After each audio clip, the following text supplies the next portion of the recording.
Pascal.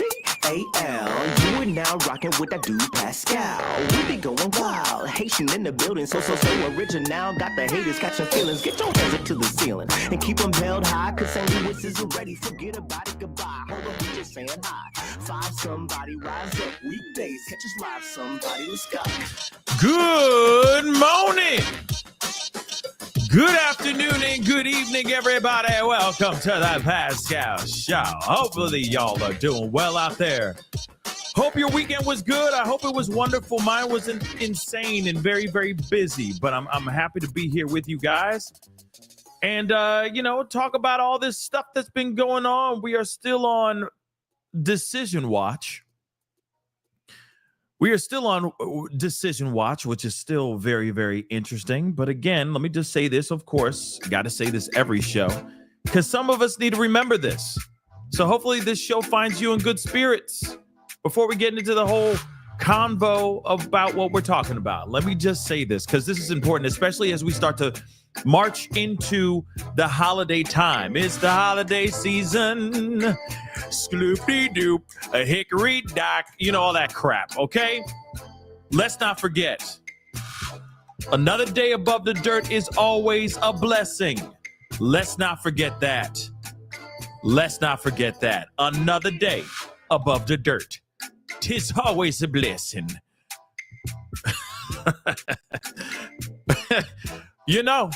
Don't know why I did the Irish accent, but it is always a blessing. Let's not forget that, guys, okay? So hopefully you guys are staying blessed and happy out there. However you see being blessed be, all right? For you agnostic mother lovers out there, and for those of y'all who are holier than thou, hopefully you guys are keeping it blessed. It doesn't matter. Hopefully you guys are all keeping it wonderfully wonderful for you guys. Again, another day above the dirt is always a blessing, dagnabbit. All right. So let's get into a few things before we get into the conversation. Please hit that like button down below. Please and thank you. All right. We are going to be talking about a bunch of different things. So hit that like button down below. Please and thank you. Crush it. Do what it do. That'd be amazing. Please hit that reaction button if you're watching on other platforms. If you are watching on those other platforms like Facebook, X/Twitter, Instagram, TikTok, Rumble, please hit that reaction button down below. Sorry, brain's all over the place right now. All right, got a lot of things to do. So, of course, hit that subscribe button, hit that follow button, please and thank you if you're watching on those other platforms. Hit that subscribe button here on my main channel, The Pascal Show. Go to my secondary channel, The Pascal Show Clips. Please and thank you. Crush that. Go check it out. That'd be greatly appreciated. All right? Because there's 2 videos I just dropped on that channel already. It's been a very busy morning already, and it's still going to be a very busy day today too. Make sure you subscribe to both. Make sure you hit that notification bell and make sure it is rung on all so that you know when I go live, whenever I upload, all that stuff. Go check that stuff out, please and thank you. Hit that join button down below. Become a member. Check out my Patreon. Check out my locals. It's Patreon's website is right there in the ticker down below. Please go check out PascalMerch.com. I'm going to be sharing something with you guys before we get into everything, but definitely check out PascalMerch.com so you can go get stuff like this. I'll share the shirt here in just a minute, but go check that out, okay? And of course, I got that GoFundMe.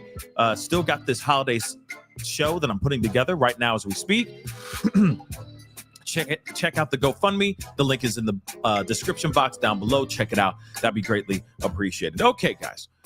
First, before we get into everything, I got some news I want to share with you guys. And yes, I know about. Okay, I've heard about the Hannah Kobayashi situation.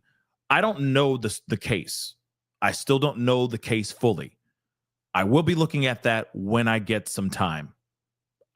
Today is not the day I'm going to be able to cover that in its entirety right now. I need some time to look that up and see what the heck is going on, because that case is still very, very brand new to me. But when I woke up this morning, I found out some really bad news about the father of Hannah Kobayashi, which of course is absolutely devastating news. A lot of things, a lot of details I can't really say much about on here, unless I do code words like a mug. But of course, when I get some time to look at that, I'll look at it and see what I can do about talking about the case and bringing some awareness about that case. But for today's show, I heard you guys. I see it in the chat. Trust, I will see what I can do, but it's not going to be on this show. Okay? But still, devastating information about the father who apparently did the unthinkable. His daughter is still out there. They don't know where she is. Of course, there's been a lot of, from what I've seen, from what I've gathered in just broad strokes, from what I understand, there's been a lot of very interesting theories revolving around Hannah Kobayashi's disappearance, but I don't know much about the case. So I'm not about to give you guys my theories or thoughts on it when I don't know everything about it as of yet. All I can say is I hope that she is found. And may her father rest in peace, because that is some devastating information. You don't ever want something like that to ever turn into what it ended up becoming while you are still looking for a loved one. It's absolutely terrifying and heartbreaking. So I do want to say that really, really quick before we get into that and before I get spammed with a bunch of, what about her? I don't know much about the case as of yet. Grant me some time to look into it, because it's still the only reason why I know about this case is because of what happened to the dad. Because everyone's talking about the dad, and I was like, what's this all about? So as soon as I know something, I will say something. Okay. But moving on. It's hard to switch gears from that, but unfortunately, we're going to have to switch gears here, guys. But I did want to let you guys know some good news, okay? And yes, I will look into it when I get some time. Don't worry, but when I get some time. But here's the thing. I do have some good news. It has to do with what's going on my website, the Pascal Show, or not the Pascal Show, I'm sorry, on pascalmerch.com, okay? We finally have something that I do want to share with you guys that I'm very, very excited about, so I wanted to share with this with you guys as well. We now have kids' sizes. Yes. We finally got some kid sizes, toddler and kid sizes. So everything that you see here and then some is available right now on pascalmerch.com. As you guys can see, this shirt here, obviously this is not for kids. This shirt that I'm wearing is not for kids, but we do have this shirt, for example. Let me take this down here. Okay, holy-ish, what a year. This is just one of the designs, one of the sweaters. You can go get it right now. It is available right now on pascalmerch.com. We also have kids clothing, okay, of various sizes, etc. So go check it out, because I know you're looking for something for your kids or for your friends' kids, the gifts for the kids. Remember, Christmas is really for the kids, So if you're looking for something really cool, really nice, fun, festive, etc., something for your own kids or for your loved ones' kids, definitely go check it out. We have finally opened up that corner of the world, which I'm so happy and excited about. So, and there's going to be a bunch of other things. We got some tie-dyes and stuff like that that's going to be coming up in the very near future. So just heads up, okay? Go check it out. Please and thank you. And yeah, I'm very excited about that. So kids stuff now officially available on pascalmerch.com. So go check it out, consume, and all that. S-Dubs, do you ship internationally? Yes, I do. Yes, I do. Yes. If it's on the website and if you're able to, yes. Okay, we ship internationally, Absolutely. We have shipped things out as far out as Russia. I'm not kidding. Yes, I know. Russia? What the hell's going on? No, but yes, we have shipped clothes all the way as far out as Russia. So, definitely we ship everywhere. Everywhere. So, go to pascalmerch.com, go check it out. Hopefully I'm finally answering that, okay? Like, because that's a question that people have been asking a lot. Like, oh, I'm from across the pond. I'm just wondering if you ship internationally. It's like, yes, I do. For the millionth time, yes, we do. We ship internationally. Dag freaking nabbit. Okay?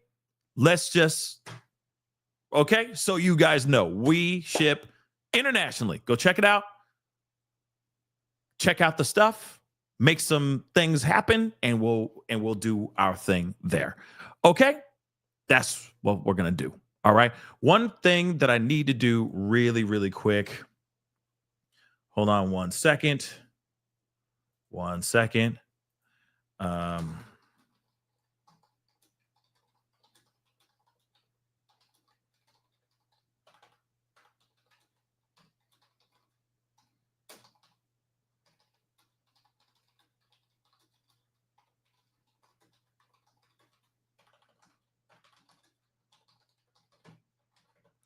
Okay.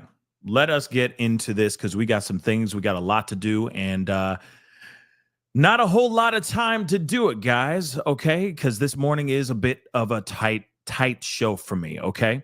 But I did want to give you guys that update about about the clothing for the kids. All right. And of course, the whole Hannah Kobayashi case, still very brand new to me. But we will dive into that when we get some more time to do that. But moving on, we got to get into these things. All right. We got to get straight into the meat and potatoes. A former chef of Diddy's has spoken out and has a lot to say. They put up a post on Instagram and said a bunch of things to actually back what Cassie, or to basically to confirm that the things that Cassie has been going through have been really, really bad. Now, before we get into the statement, does she say everything? Does she break down everything as far as what she has seen and all that? No. Does she say that she saw freak-offs? No, she doesn't say that either. She doesn't say anything further than just the fact that she worked for Diddy. She saw some attacks, and some of these attacks were worse than what was seen in the video. In the scathing video that we all have seen, the hotel video in which his team is sitting there out there complaining and saying, oh, well, it was edited. The whole thing was edited. How dare you do that because it's edited. It doesn't matter. He still put his paws on her. He still did what he did. He still was vicious and rude and mean, right? Doesn't matter if it was edited or not. That's just my personal opinion. Doesn't matter if there was a beginning, middle, and end. Doesn't matter. What we saw was enough to say that Diddy is indeed putting his hands on someone that he should not be doing. And that is some monstrous stuff. What he did in that video makes him a monster, in my personal opinion. Okay? Yes, Immortal Duke, it's like cooked. He's cooked. It's done. It's a wrap on that. All right?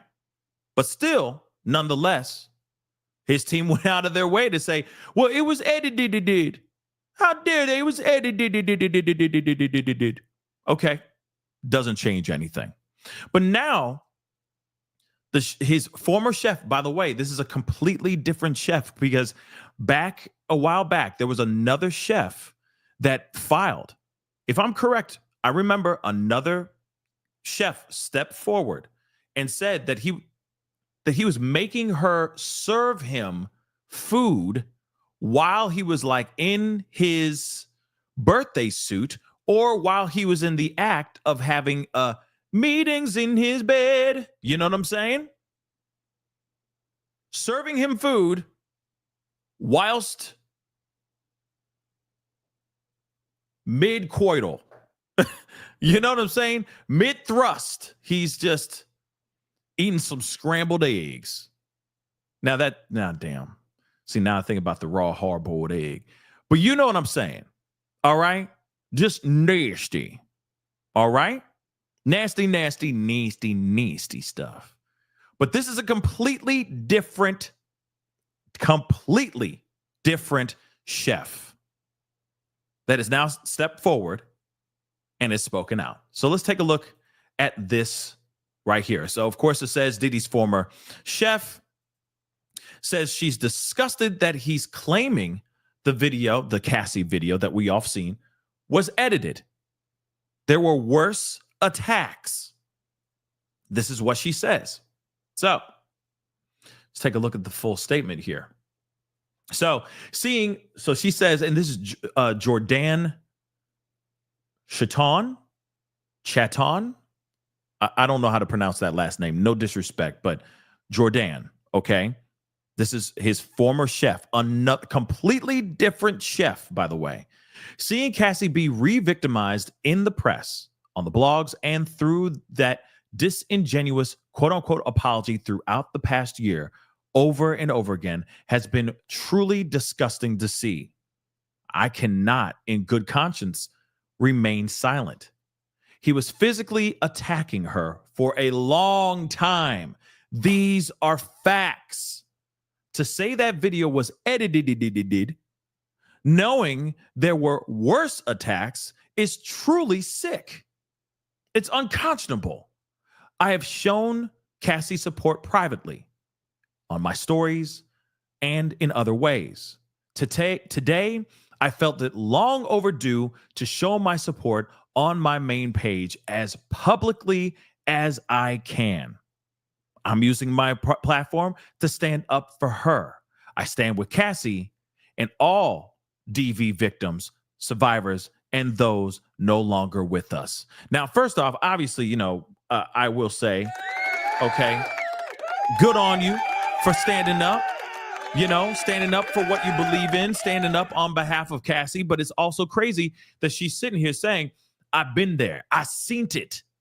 I seen it all. This monster did put his hands on her, and it was worse than you could ever imagine. It's worse than what we saw in the video. That's what she said, is there were worse attacks. And yeah, I agree. You can miss me on the nonsense of, I'm a better man. Now I found God. I found rehab. I found therapy.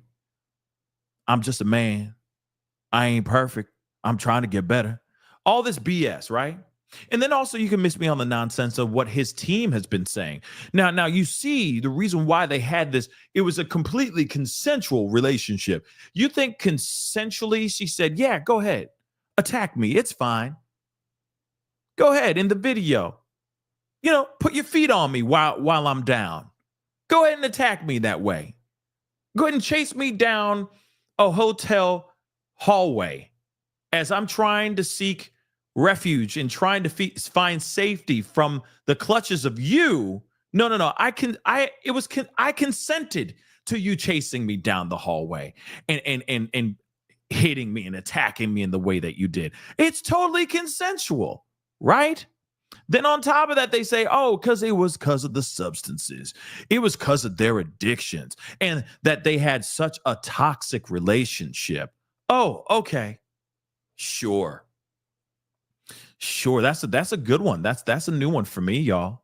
That's a brand new one for me. See, what had happened was it was all consensual and it was because of addiction and a toxic relationship. That's the reason why that whole thing went down. So, Judge, you should be understanding of that, right? It was totally consensual. It's ridiculous. Then on top of it, they go, and it's a 20-minute video. The whole thing was edited. It was edited. How dare you, edited? What? See, what's driving me nuts right now, because right now we're waiting on a couple things. Most importantly, we are on decision watch. Real talk. We are on. Can I use one of these sound effect thingies? What's one? No, not that one. What is it? We are on Decision Watch, everybody. Decision Watch. Clean up on aisle 7. Clean up on aisle 7. Special on hard-boiled eggs. But anyway, what's interesting is that right now there have been new filings. There have been some new filings, some new things that they've been waiting for that just dropped, which we are going to be looking at. And it's interesting. I will say that. It is very interesting. Okay. But at the same time, it does make you wonder.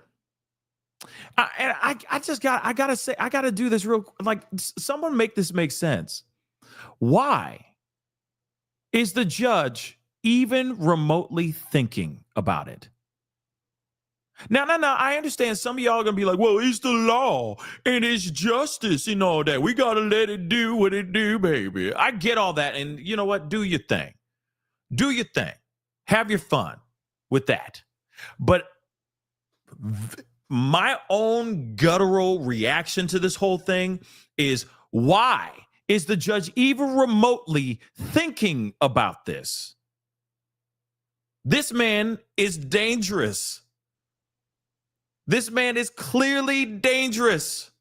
Why is there anything? Why do we have to sit here and think, Judge, why do you have to go into your chambers and smoke on your pipe and ponder on your decision? The decision should have already been made on Friday, y'all. I'm going to keep it real. I think that this is absolute trash. Trash.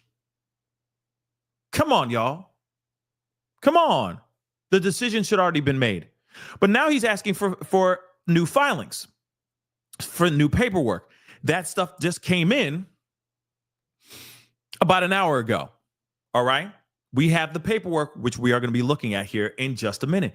But still, very odd to me that you would have the judge suddenly out of nowhere, after two other decisions were made, two other decisions that said, no bail for this guy. He is dangerous.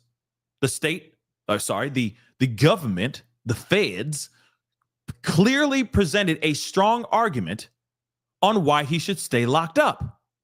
Then all of a sudden, now it's a different situation.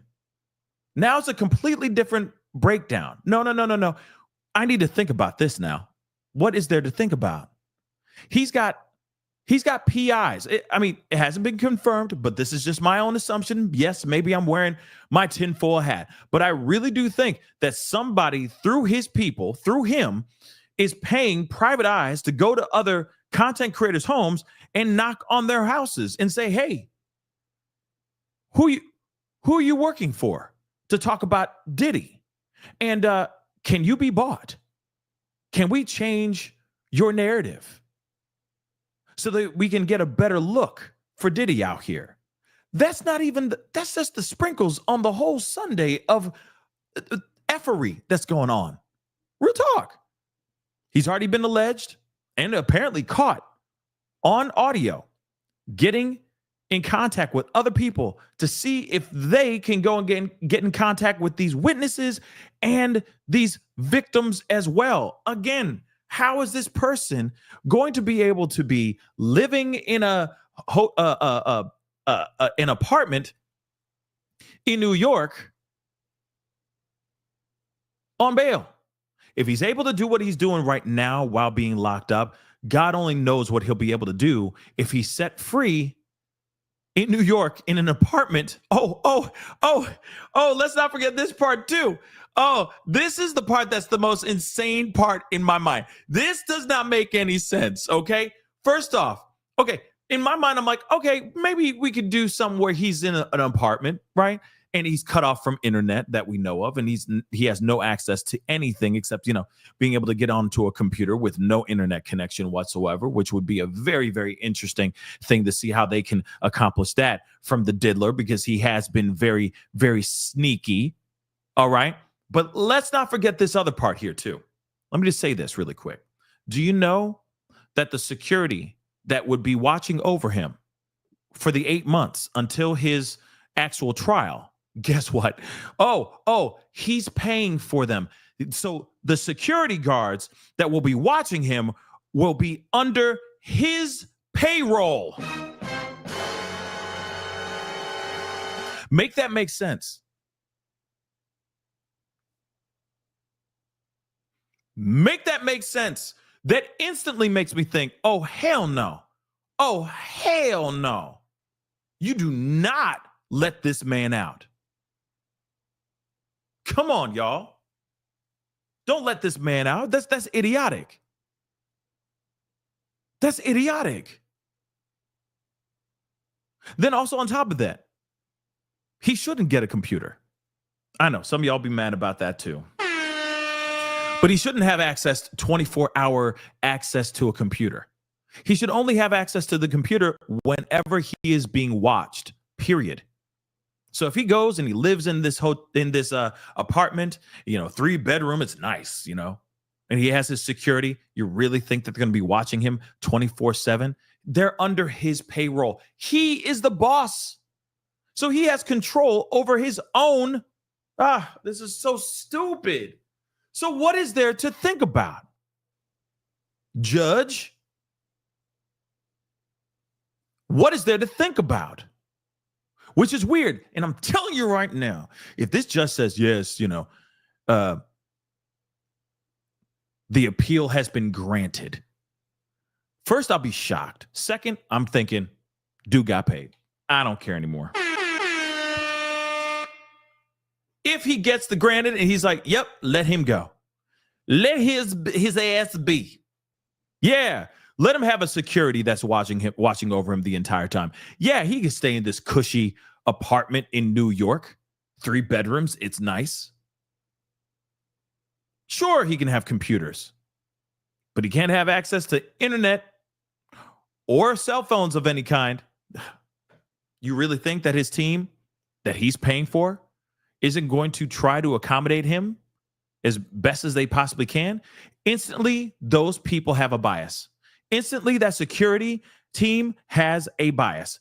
Why? Because they're getting paid to take care of their boss. And who could that boss be? Oh, the diddler. The one who's actually supposed to be locked up right then. He's paying for his own security. Come on.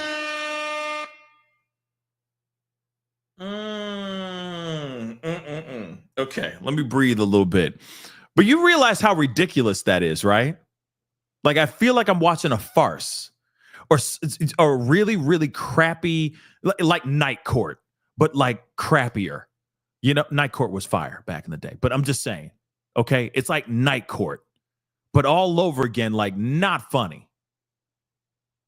You ain't got no John Larroquette. Wow, I can't believe I remember his name. But again, you don't have any of those elements. You don't have Bull. You ain't have none of those things. And the judge is making this decision the way he's making the decision. I want to know if he does say, yes, he approves this. I want to know his reasoning behind it. I definitely want to know his reasoning behind it. Because to me, it just doesn't make any sense. All right? Because you got other people that have been speaking out. Oh, come on, these pop-ups are driving me crazy. They got other people that have been speaking out like here. Like here. Like Dawn. The other member of Dirty Money. She's speaking out. And she says that she's absolutely terrified of Diddy. By the way, she's not the only one that has said this. Many of other people have said the same thing. Terrified. That same word has come out of many other people's mouths. Sure, there's other people that are about it. They're like, come on now. Like, what's her name? Ariel Mitchell Kidd is like, I'm ready. I come with 2 straps. So you can step forward. I don't give a damn. But there are a few other people. There are a bunch, I'm sorry, of other people that have said the absolute same thing. The exact same thing. Terrified of Diddy. That's the reason why they've never spoken out. That's the reason why they've never stepped forward. So on and so forth. They've all said the same damn thing, y'all. Terrified. But let's take a look at this. Let's take a look at this. Don Richard was the member of Diddy, two of Diddy's groups, right? Was absolutely terrified of the music mogul. This is what her attorney says. So Richard sued Diddy in September, which we already know that she was claiming that he SA'd her. She also alleged that she witnessed him physically attacking his then girlfriend, Cassie. Combs is currently, which we already know, he's been locked up and all that, right? And a decision we're supposed to hear at some point, maybe today, maybe tomorrow. But we're supposed to hear something very, very soon, though, right? So in an interview with the BBC's Newsnight that aired on last Thursday, Bloom, her lawyer, said Richard alleged that he grabbed her body parts and SA'd her. That he not only failed to pay her money that he was promised to her, but actually prevented her from eating and sleeping during those years. Just treated her terribly. So the attorney added that Richard saw Combs' alleged severe acts of violence towards Ventura and other women. Combs has denied these claims that Richard has put out. His attorney, Wolf, said in a statement to people that he was, quote unquote, shocked and disappointed by the lawsuit, claiming Richard manufactured a series of false claims, all in the hopes to getting a payday. But if you remember, we've heard that a million times before. He said that a million times before. This is one big, this is one big lie. This is just an attempt for this person to make money. This is an attempt for somebody to get some love, to get some attention, so on and so forth. This is all for clout. We've heard that a million times before. So they say when Richard attempted to confront Combs about it, she was threatened with more physical violence. She said Sean Combs had a vicious temper, and she was absolutely terrified of him. It was just a really violent, tumultuous atmosphere. The lawyer also told the outlet that she was representing a second individual making claims against Diddy related to his freak-off parties where he allegedly orchestrated big S acts with S workers. Many other people already have come forward with the allegations that people were plied with substances, that they were forced into these types of spicy activities in order to have business deals with Sean Combs. This is what the lawyer said. And of course, we already know that she was the member of Danny D. Kane and Dirty Money. But at the end of the day, I mean, let's be real. You have another member of a group that worked closely with Diddy stepping forward and saying that this man is absolutely terrifying. And I'm terrified to work with this man. I'm terrified to even speak out and talk about this stuff. And a lot of people can say the same thing. Look at Aubrey O'Day. I'm going to keep it real. As much as she has come out and said things, she hasn't really come out and said things. She has said things, but she hasn't really gone into detail. You feel me? Let's be real. She has not. We have not heard anything from her as far as details depicting the experiences that she has seen. Is there a reason why she hasn't spoken out? Is it she's just waiting for the payday? She's waiting for the highest bidder to step forward and drop a couple mil in her pocket? Or is she saying that because she's or is she holding that information back because she's scared? I mean, that's a possibility. The fear could very well be one of the reasons why she's out talking, but she's not really talking. She says he's terrible. She says he's a monster. She says all those things, but she doesn't give us any information. We have not heard her quote unquote story. Also, and maybe I'm wrong, correct me if I'm wrong, but have we heard any lawsuit filed by her? Have we? Last I checked, there was no lawsuit filed by her. And honestly, if there really was a lawsuit filed by her, wouldn't it be a huge deal? That'd be massive. That would blow everybody's wigs back. Real talk. We'd be like, boom, whoa. And if she came out with information, it would be just as big as Cassie's lawsuit. It'd be just as big of a deal as Cassie's lawsuit. Real talk. So it does make you wonder, why hasn't she said anything?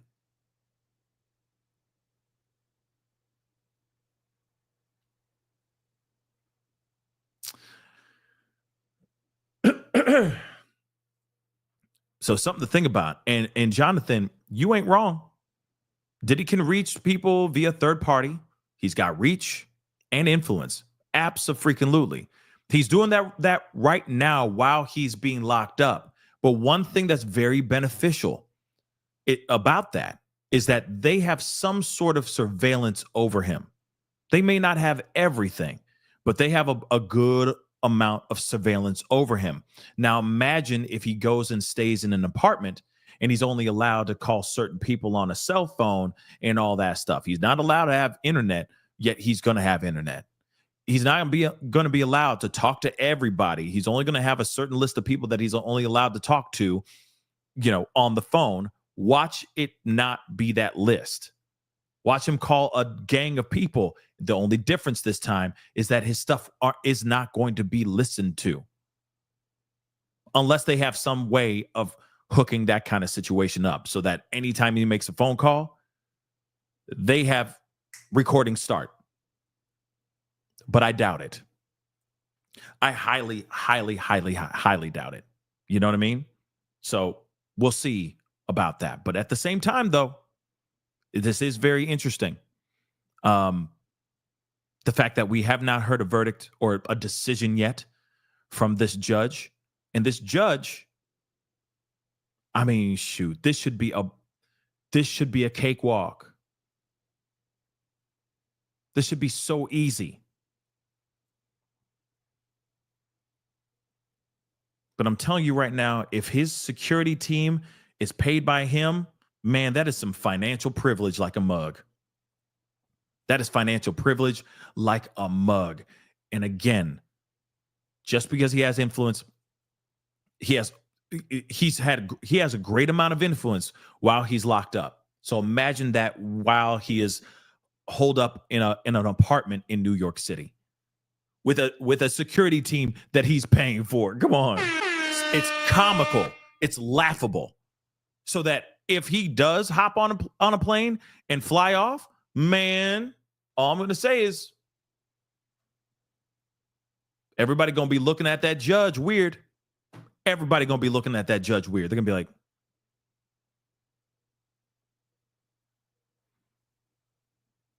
judge going to be looking back at like, but I didn't know he was going to do that. You know what I'm saying? Come on now. It's idiotic. Ah, it burns my cookies. It really just burns my cookies. Okay. But we got to get into some things. Okay. We got a few other things that we got to talk about. All right. Just a little bit of a left turn. All right. First things first, we have got to talk about this situation with TD Jakes. I know that a lot of y'all are, wondering what happened here, and I am too. It looked like he had a stroke, y'all. Real talk. It looked like he had a glorified stroke. And here it is. No matter what y'all think with the speculations and all that stuff, it's innocent until proven guilty. Let's keep it a bean. It's innocent until proven guilty. But it's all speculations and rumors.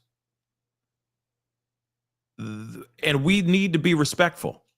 It doesn't matter. We don't know what happened here. We don't know what happened, and we don't know how he's doing right now. But still, he is someone that a lot of people care for. All right. A lot of people are very concerned about him and wanting to know what actually happened here, because he's up there doing his sermon, and then suddenly out of nowhere, he starts going into convulsions. It's wild. But he did that right in front of everybody. Now, I get it. There's some people out here that would sit there and try to look at it and go, is it all one big act? Was he just acting and all that? I don't think so. I really don't. I know that there's always room for speculation and thoughts and theories and stuff like that, but I really do think that this man had a stroke right there in front of everybody. And I also will say this too. Sure, there's been some sprinklings of rumors about him as of late, especially with this whole Diddy stuff going on, but it hasn't been as intense as what we've been hearing on other people's names. Let's be real. We've been hearing a lot more Oprah's name, for example, and names like Ellen DeGeneres than I've been hearing TD Jakes.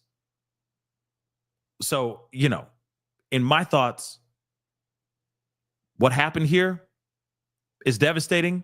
My thoughts go out to the TD Jakes family. I know for a fact they're very concerned. They say that he's better, from my understanding, but to me, it looked like he had a stroke. He might be just getting overworked, to be completely real. But let's take a look at this, all right? There is a statement, but we're going to get to that first, or get to that in a second. So T.D. Jakes, a popular Christian pastor, seemed to have a medical emergency during his Sunday sermon, convulsing on stage. Jeez. Let me get some water here real quick. The preacher and motivational speaker was speaking to his audience both in the church and at home via streaming. And while his voice seemed quiet and he wiped sweat from his brow, nothing appeared out of the ordinary at first.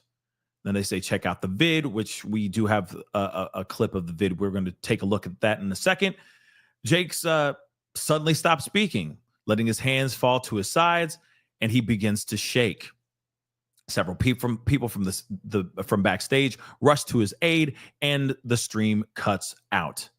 This comes seconds after Jakes tells his audience he loves them and talks about going to visit someone in the hospital, who ends up encouraging the visitor, almost like he knew something was wrong.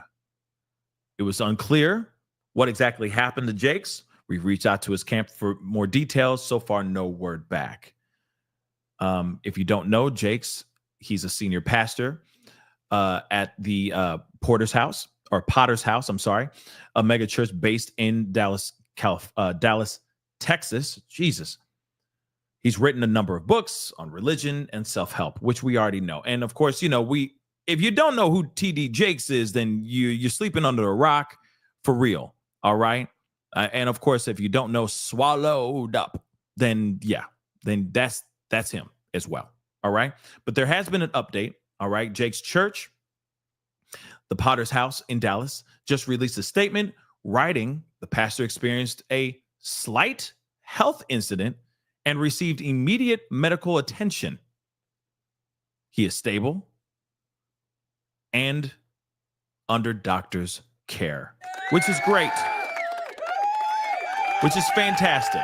So during today's service, this is what they said. This is a statement from the Potter's House, of Dallas. They said during today's service, Bishop T.D. Jakes experienced a slight health incident and received immediate medical attention following his powerful hour-long message. Bishop Jakes is stable and under the care of medical professionals. The entire Potter's House family is grateful for the outpouring of love, prayers, and support for the community. Thank you for your understanding and continued prayers. Now, I don't know if that was slight.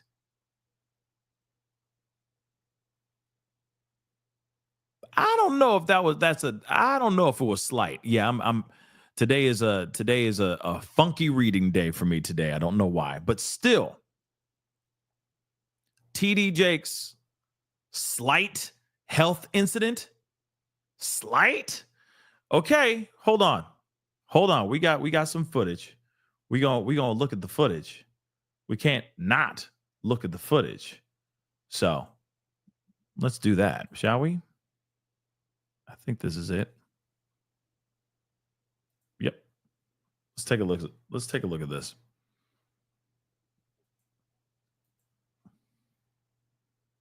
Oh, shoot. Hold on, guys. False alarm. False alarm. All right, let's try that again.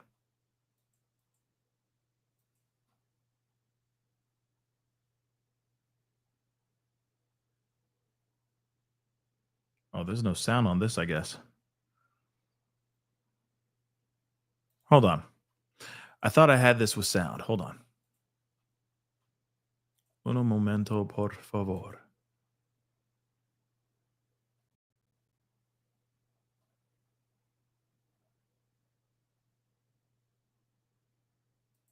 Okay, let's try. I gotta get another one, guys. Sorry. That one had no sound in it whatsoever. I don't know why. In my sight.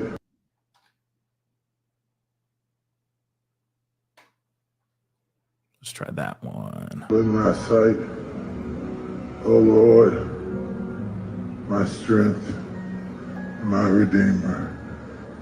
Let them go in peace.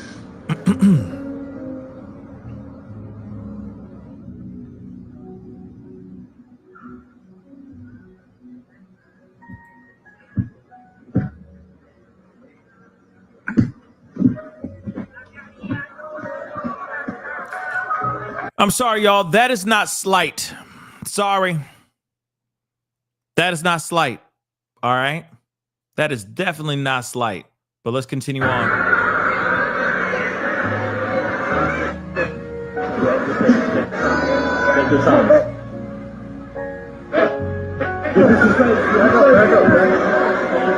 Okay. You get the general idea, right? Clearly, that is not slight. In my personal opinion, he looks, it doesn't look good. And of course, maybe he's getting overworked. Maybe he's doing, maybe he's burning the candle at both ends of the stick, and he needs to learn to maybe it's time for him to realize it's time to slow down. But that looks like a stroke to me. And no matter what, that's serious. No matter if it's a minor stroke or if it's a stroke. Those are very, very serious things. That's a very, very serious situation. And hopefully he's taking the time to rest, reapproach maybe his health. He may have to take new medications of some sort, whatever it may be, but that did not look slight. That looked pretty serious. Thank God he didn't fall over. Thank God he had his people there to run up and take care of him.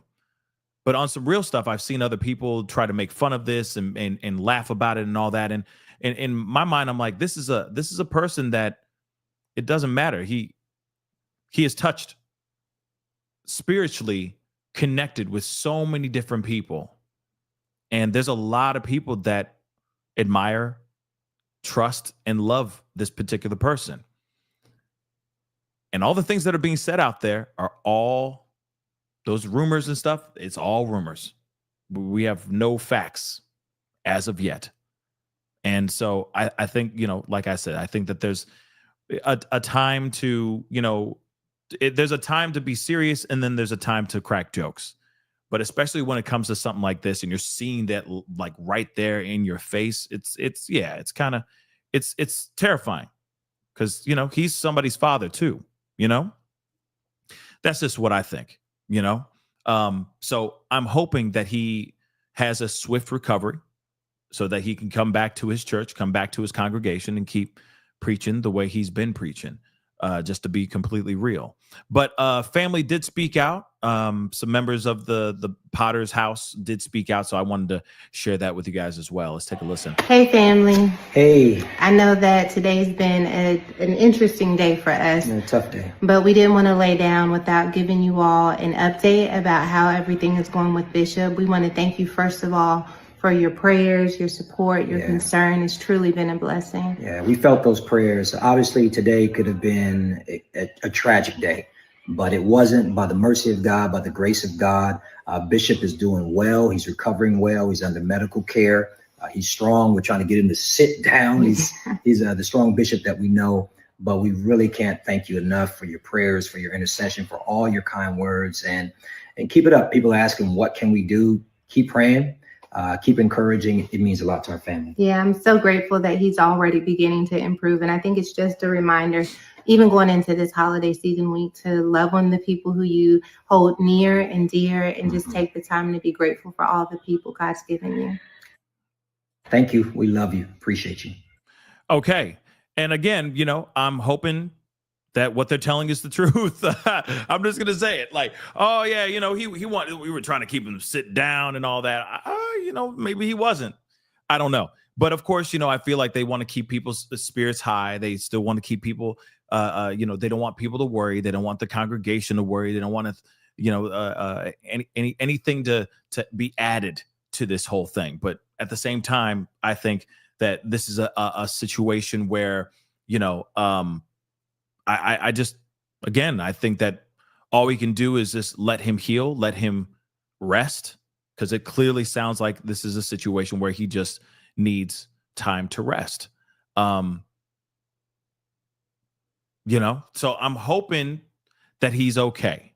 Real talk. I hope that they find that he's okay at the end of the day. Because they could say all day long, oh yeah, we're trying to get him to sit down, and that could be a full-on lie, just to kind of keep people's spirits up, especially during the holidays, right? But again, I think that that's something that we'll just have to wait and see what comes of this, right? So again, I hope he's okay. Hope it is a swift recovery, and so they can get back out there and keep preaching and doing what he do.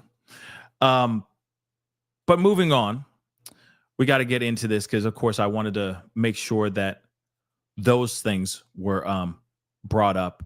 And while I was getting ready for this show, these new filings came out. And of course, they had till about noon today, which is about an hour and a half ago, to file these letters. So both sides, both Team Diddy and Team Feds, both filed. So we're going to look at the first one, because here's the first one. And this is from Diddy's team. And they had some things to say. So I want to check this out and see what this has to, what kind of BS they're saying in this 8-paged letter. Again, they put out this, of course, they're trying to sway the judge into giving him bail. That's what they're doing in this paperwork. Please give us, let us, get him out and blah, blah, blah. That's all they've been doing for months now, y'all. For freaking months. And now it really is up to the judge if he can get swayed by Diddy's team, if they can present a logical reason on why they believe that this man, or at least convince the judge that Diddy is indeed not a dangerous man, and that he will not be a danger to the trial, to the case, or any of these other cases that he's looking at as well. Because you got to remember, let's not forget, Tony Busby's coming at a Diddy with over 120 some odd lawsuits. Oh, by the way, here's another piece of information that I want to share with you guys really quick as well. One of the lawsuits that I just recently talked about on the secondary channel, saying that was dismissed, has been re-admitted. So at first it was dismissed, and now it's been accepted. So they refiled, and apparently the person who was filing under a John Doe now agreed that once it goes into trial, he will step out from the pseudonym. So it's been refiled again. And now it's been accepted by that same judge that dismissed it in the first doggone place. It's been so crazy. Like I said, you're like, wait, so we hot and then we cold and then we hot again and then we cold again. What the hell's going on? Yeah, that's really what's going on. So it's been absolutely knuckin' futs and all over the freaking place. But apparently the one that I've talked to you guys about on the secondary channel has now been accepted all over again. So, this is going to be one hell of a week, I have a feeling. Even though we got Thanksgiving, even though it's Thanksgiving time, I think it's going to be a hell of a week with a lot of information. And I'm hoping that the judge makes his decision today. I'm hoping this is not like the day before Thanksgiving or something like that. You know what I'm saying? Like, let's get this answered. Okay. So let's get into this. 2 pieces of paperwork, 2 letters. We're going to get through both of them. All right. So this is the teams, Team Diddy's, just so you can see all of them down here. They're all right here. Okay. Shapiro, Agnifilo, okay, and Rico. And Estavio, I don't know. Estavallo, I don't know the last name, but you know what I'm talking about. All right, so this is Team Diddy. They had some things to say. So let's hear this. Let's hear what they say. This should be interesting. So defendant Sean Combs respectfully submits this letter in response to the court's request at the November 22nd hearing for further briefing on the contours of the quote-unquote types of communications that Combs is able to engage in consistent with this court's order and Rule 23.1 and the First and Sixth Amendments, TR 62. For months and months, government agents, plaintiffs' attorneys, and others with questionable motives have been polluting the airwaves with false and outrageous claims about Mr. Combs. This nonstop drumbeat of negative, who wrote this? Shakespeare? The nonstop drumbeat of negative publicity has destroyed his reputation and will make it virtually impossible for him to receive a fair trial. I disagree, but moving on. Mr. Combs is not required to sit idly by and acquiescence to all of this. He has a right to a fair trial and a constitutional right to speak out on his own behalf. The government's arguments that asking his children to post birthday wishes on Instagram and that he is not entitled to publicly express his opinion that this prosecution is racially motivated are quite simply an unconstitutional effort to silence him. Now, first off, that's the first paragraph of the whole thing. I'm sorry, miss me with the nonsense of him sitting here saying, oh, this whole thing is all racially motivated. It is not. It is not. You got a man out here doing terrible, terrible things or alleged of doing very, very, very bad things. Then you also got to remember the slew of things that the prosecution has caught him doing. The fact that he's sitting there saying that, oh, yeah, this is all just, the litany of allegations and them trying to destroy his reputation is making it impossible for him to fight back. No, this is what your job is, Team Diddy. That is your job. Your job is to fight for him. Fight against all the people in the court of public opinion that has already made their decision. Your job is to sway them and the court filled with a jury of your peers. That is your job. It's not the public. It's not the streets. The streets will make their decision whether you like it or not. It does not matter. But the fact that you got a video out there that shows him doing what he did, it's going to be a little difficult.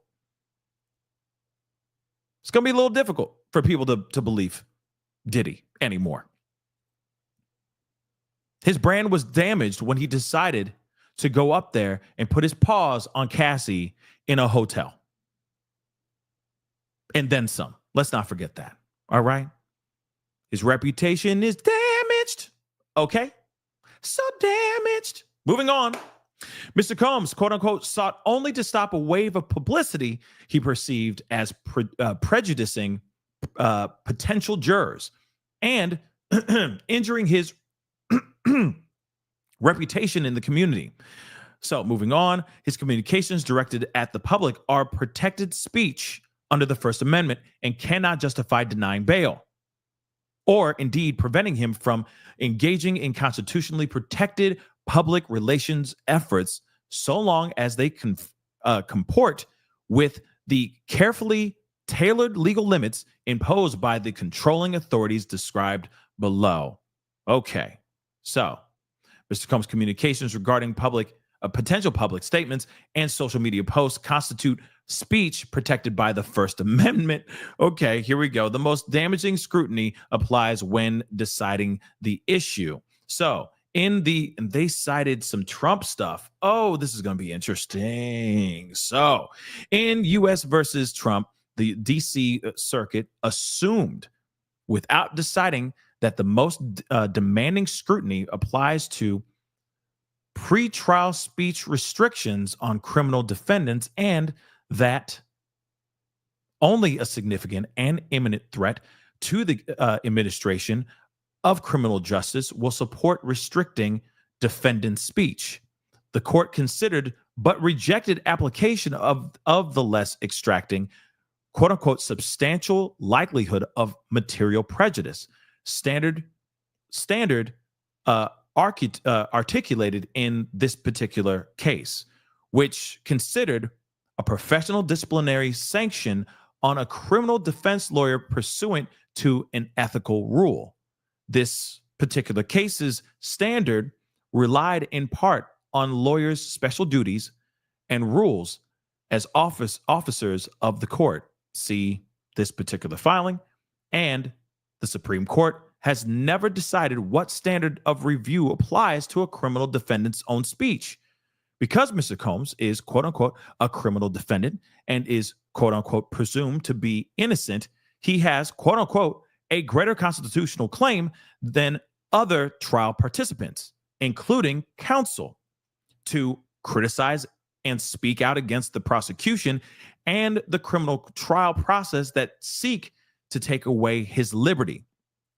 Accordingly, the court should apply Trump's heightened standard when considering Mr. Combs' speech here.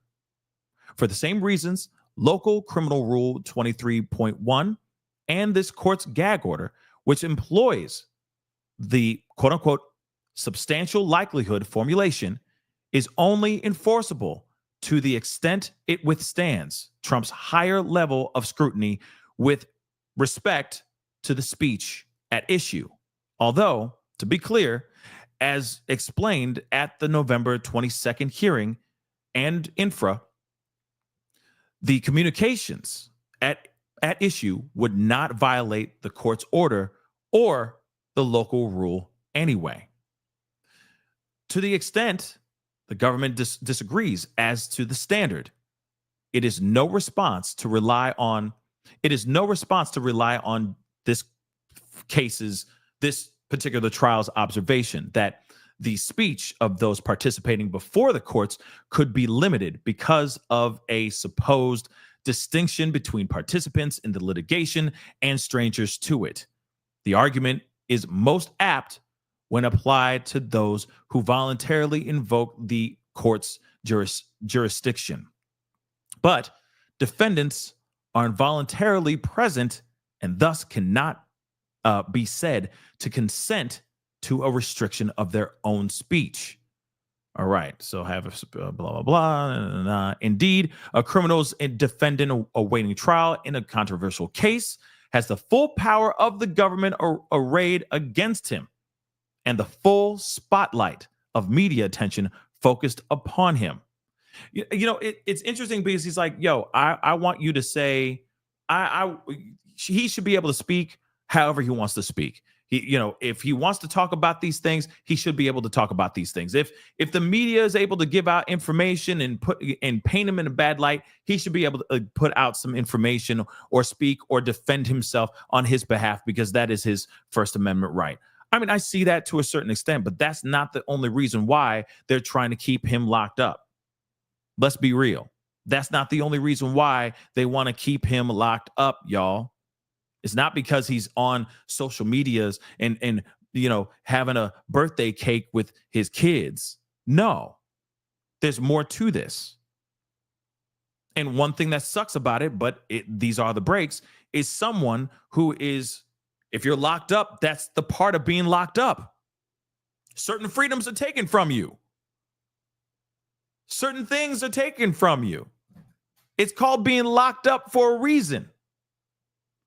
Moving on, the government must justify a heavy burden. The Second Circuit has held that, quote unquote, per se prescriptions of certain types of speech in the trial context are, quote unquote, overbroad and violate the First Amendment. Thus, when enforcing rules such as Local Criminal Rule 23.1, the court must examine the specific speech in light of the record evidence to determine if it risks undermining a fair trial. Okay, so you got to make sure that he's not out there saying anything crazy, doing anything that could mess up the actual case. I get that piece. But again,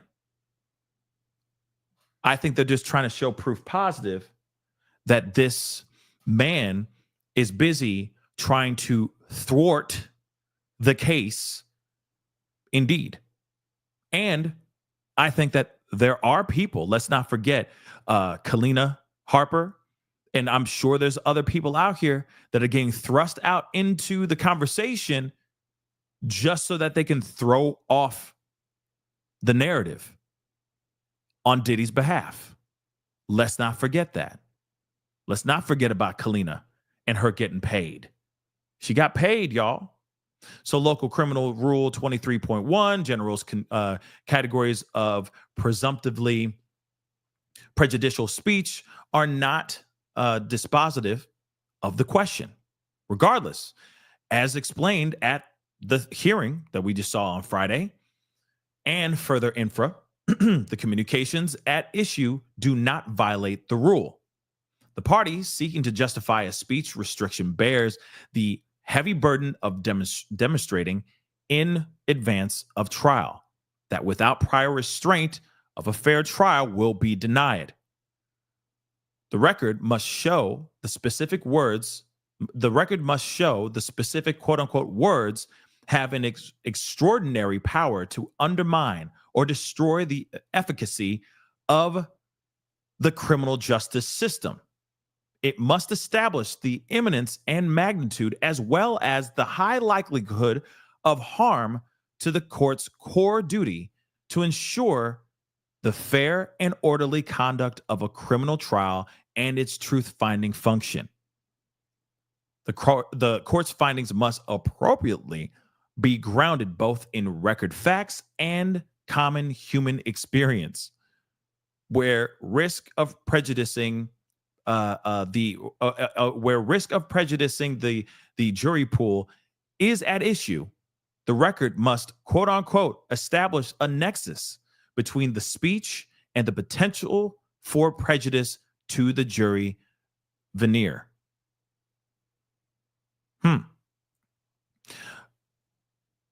So and I get it. If you're gonna be, we gotta worry about how it could affect any person that's coming in to be a part of the jury pool. Like, I get that piece. I see that. But at the same time, I mean,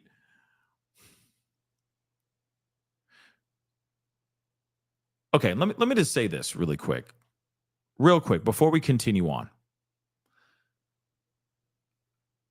Because we do have to put in a certain factor in here.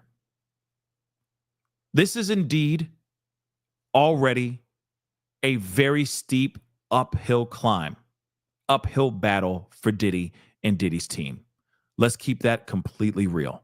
Why? Because of the information that has been put out here for sure.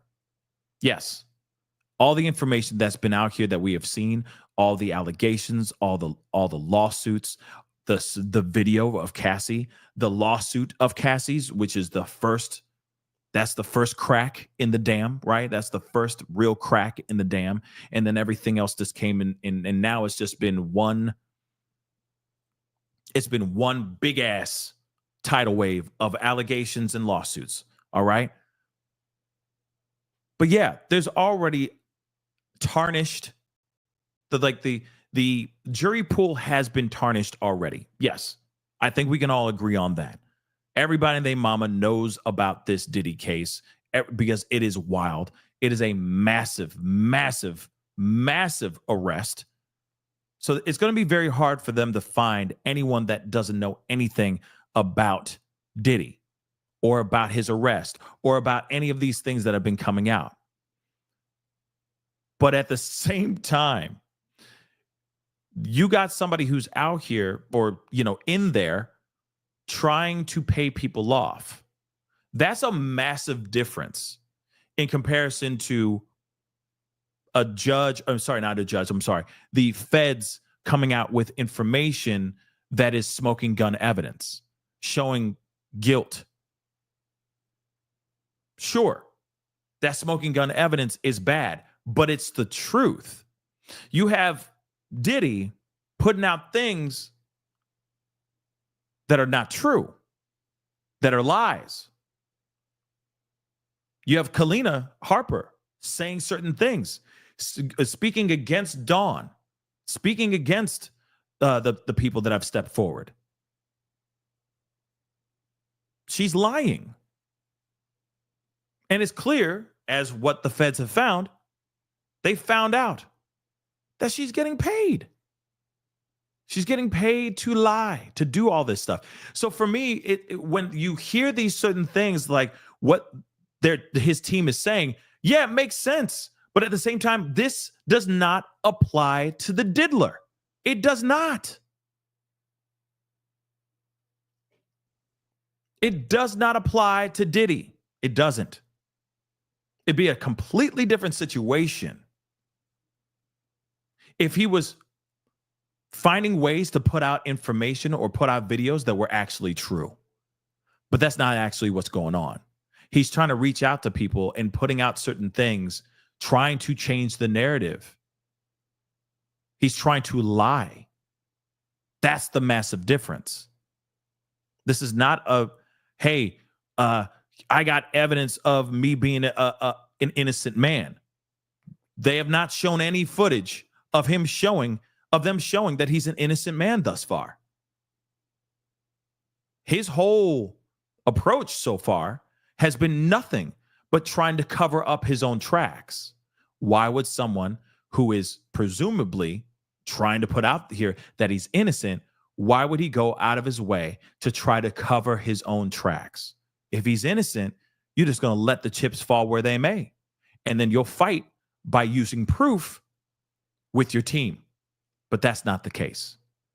So as much as they put on all this like jargon in here, this 8-page thing filled with jargon, legal jargon, and throwing in Trump's name and throwing in examples of other cases and all that, let's be real.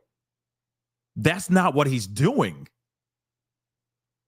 There is no violation of that. None.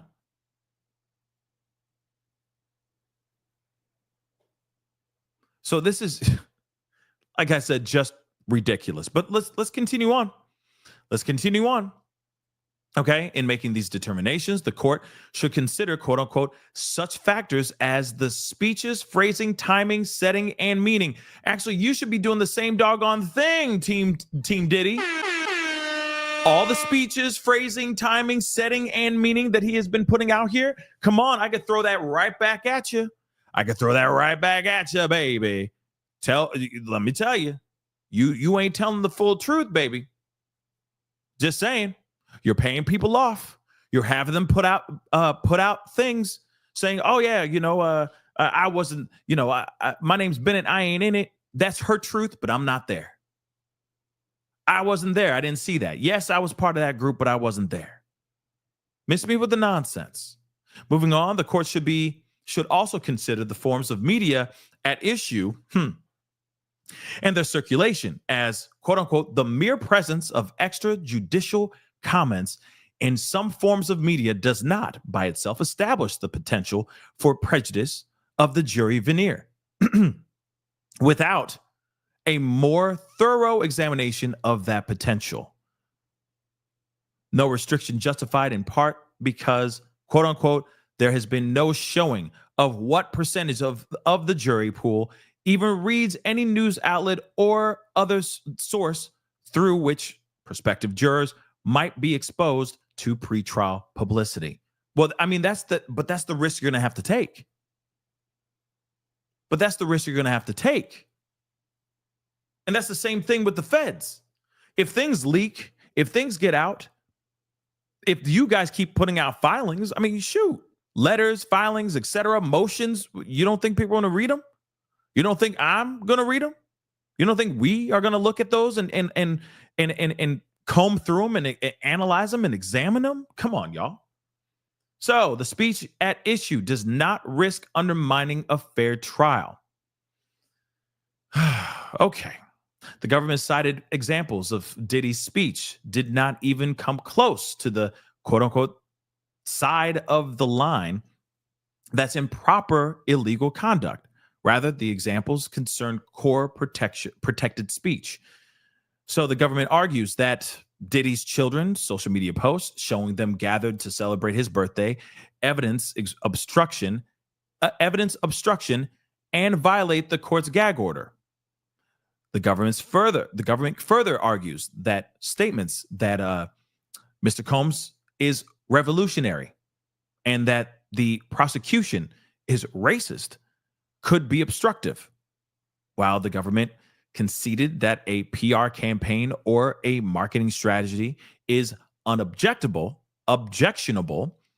It claims the speech is punishable here because Mr. Combs made comments such as wanting to, quote unquote, reach for this jury.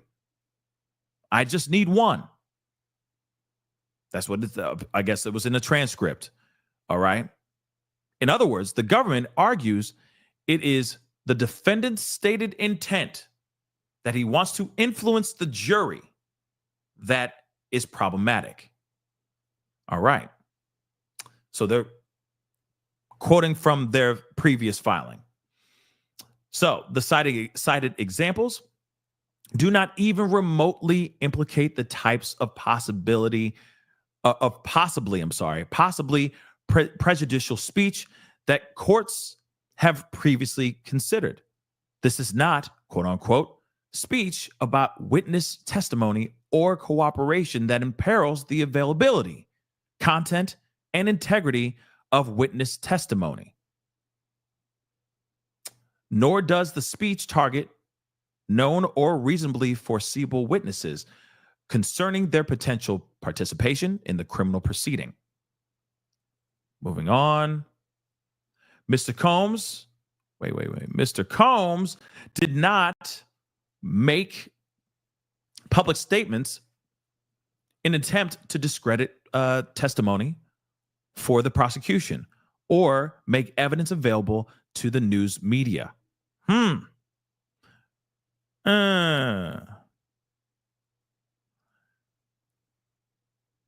Interesting. Moving on. It feels like a little bit of a dig right there. Make evidence available to the news media. Seems like a little bit of a dig, but that's just, kind of like a dig at prosecution, because there's no proof that prosecution even leaked that information, that video. Could have been Cassie herself leaking that video. You just never know. But that's interesting.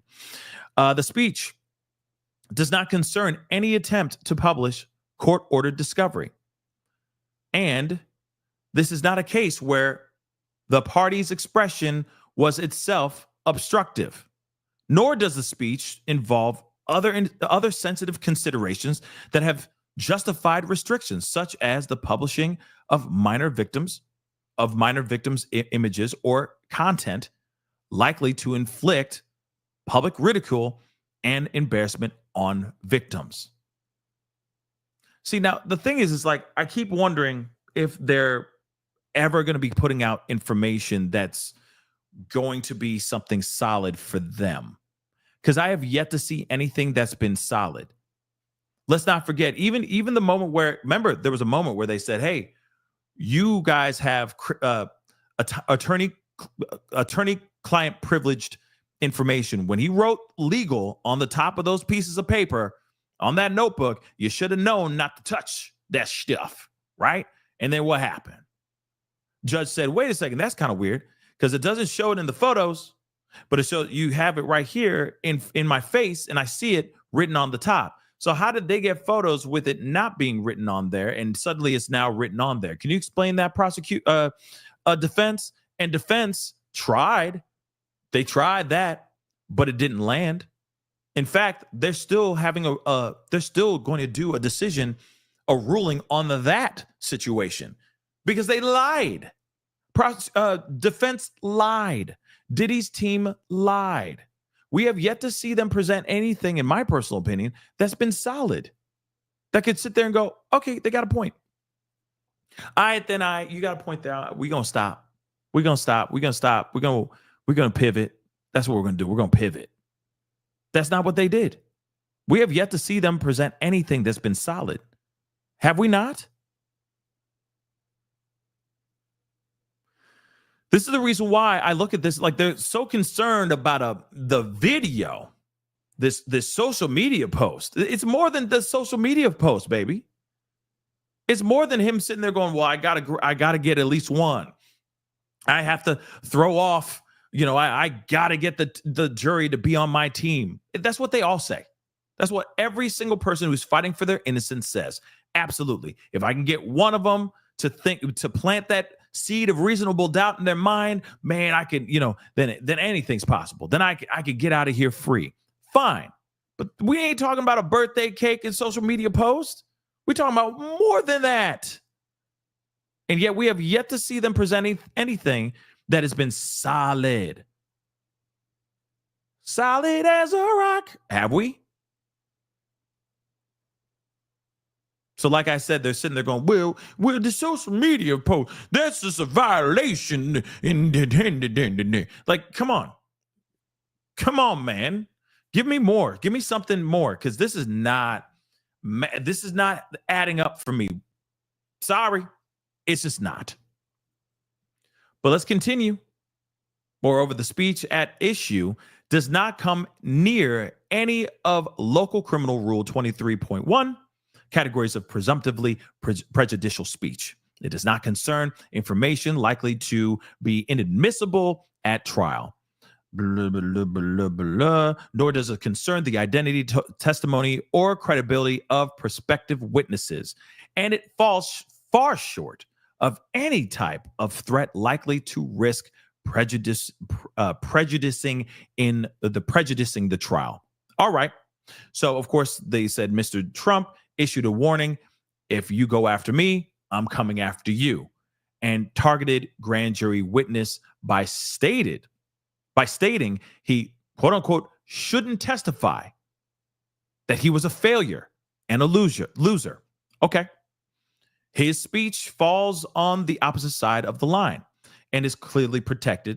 Anticipated speech about being a revolutionary or about a racist prosecution involves thoughts that this prosecution is publicly politically motivated, or that he is innocent of the charges against him. Core protected speech. Indeed, criticizing the Department of the DOJ and the prosecution. Okay. Is not prescribed. To the contrary, criticism of government is at the very center of the constitutionally protected area of free discussion. Mr. Combs anticipated words were directed at public officials and their conduct in the office. There is no question that speech critical of the exercise of the state's power lies at the very center of the First Amendment. I mean, like, okay, First Amendment. Like, we get it. Oh my God, we get it. I'm going to skip a little bit because we got to get straight into this. This is like, it's like, let's get into this part, okay? As for Mr. Combs' Mr. Combs' children's birthday wishes, that message was entirely innocuous.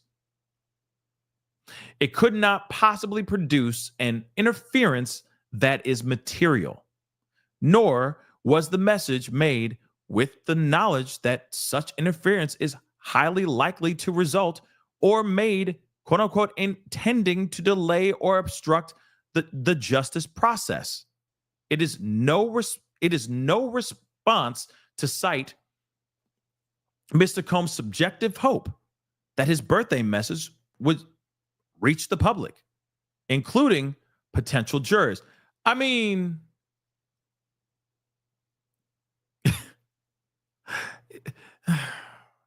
everybody and their mama watching this. Everybody. So, of course, him being sung happy birthday by his kids, most definitely everybody and their mama going to know about that. Everybody and their mama going to see that. Come on. Come on. So, okay. Everybody and the mama going to see that. Mr. Combs' reputation is drowning in a sea of negative publicity prompted by the government's prosecution here, as well as dozens of civil suits, and he, quote unquote, is free to defend himself in the court of public opinion, which is all the statements cited by the government's evidence. Indeed, as noted in his reply, a core assumption underlying the previous filing or the previous trial case that we just talked about earlier, and the First Amendment, is that press comment is sometimes necessary to protect the rights of the defendant and to defend his reputation, because a defendant does, quote unquote, not begin inside the courtroom. And one, quote unquote, cannot ignore the practical implications of a legal proceeding for the accused, even in a case where the speech at issue directly targeted known jurors. Okay, the Second Circuit did not uphold restrictions on the speech. All right. The government is essentially arguing for a standard in which the entire press community and civil plaintiffs and the government itself can wage war against Diddy's reputation, but Diddy can't even try to influence public opinion himself in response. That is simply not the law. But again, like, what is going on here? We are literally doing a 8-page a letter to just talk about the fact that he posted, or he had the family post a video of him being sung happy birthday to. I mean, this is ridiculous. All right. This is just ridiculous. I think we can all agree on that. Like, this is stupid. And let me say this again. This is the whole purpose.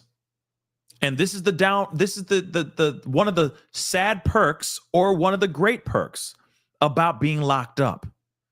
You get things restricted from you, meaning the freedom of being able to get out here and try to sway the court of public opinion.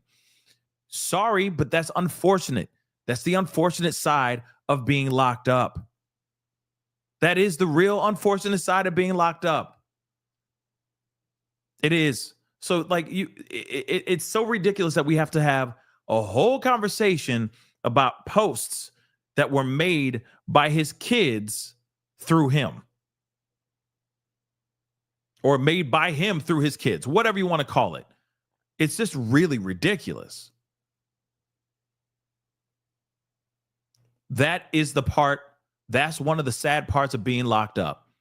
You get restricted from being able to do certain things or being heard or getting an opportunity to say your side. Unfortunately, that's just how it is. That's why you have lawyers. That's why you have people representing you as well to make statements for you and so on and so forth.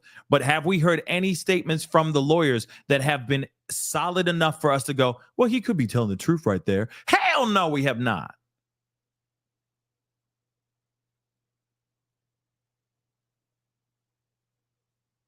Just saying. So ridiculous. Okay.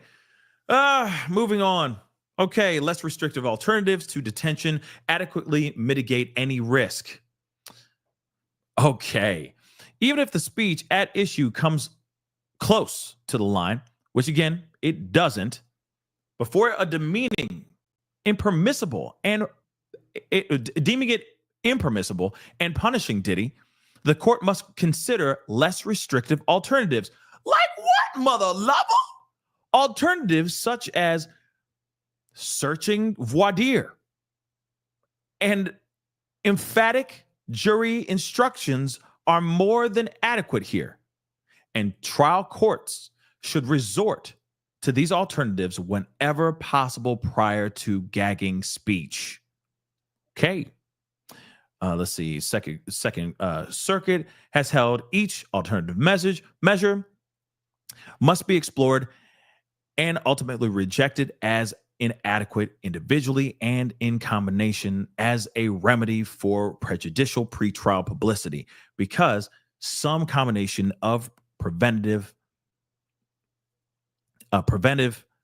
measures short of a restraining order usually achieves this goal. With trial still months away, this less restrictive alternatives are clearly available to mitigate any purported risk that the cited statements will undermine a fair trial. Oh my God. I mean, listen.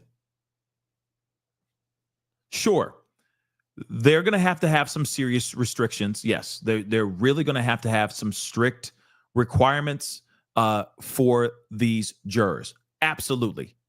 I get it. 100%. Because everybody and their mama will already know at least some update. I'm not kidding. I could go to the gym and talk about, like, randomly just say Diddy, and everyone will be like, oh, snap. You heard about this? You heard about that? You heard about this story? You heard about that story? Oh, I heard there's a new lawsuit. They used what on that person? Oh my God. We've already heard a million different things, right? We all have. They're going to have to be very, very picky during their voir dire when they are trying to pick out their jury. That's it. They're going to have to be very, very picky. But that's on both sides. That's both of them. So it's going to be an interesting jury selection. Is going to be tough. Jury selection is going to be very, very tough. But on some real stuff, that's what you get when you start breaking the law. And when you're accused of doing very, very, very, very bad things here.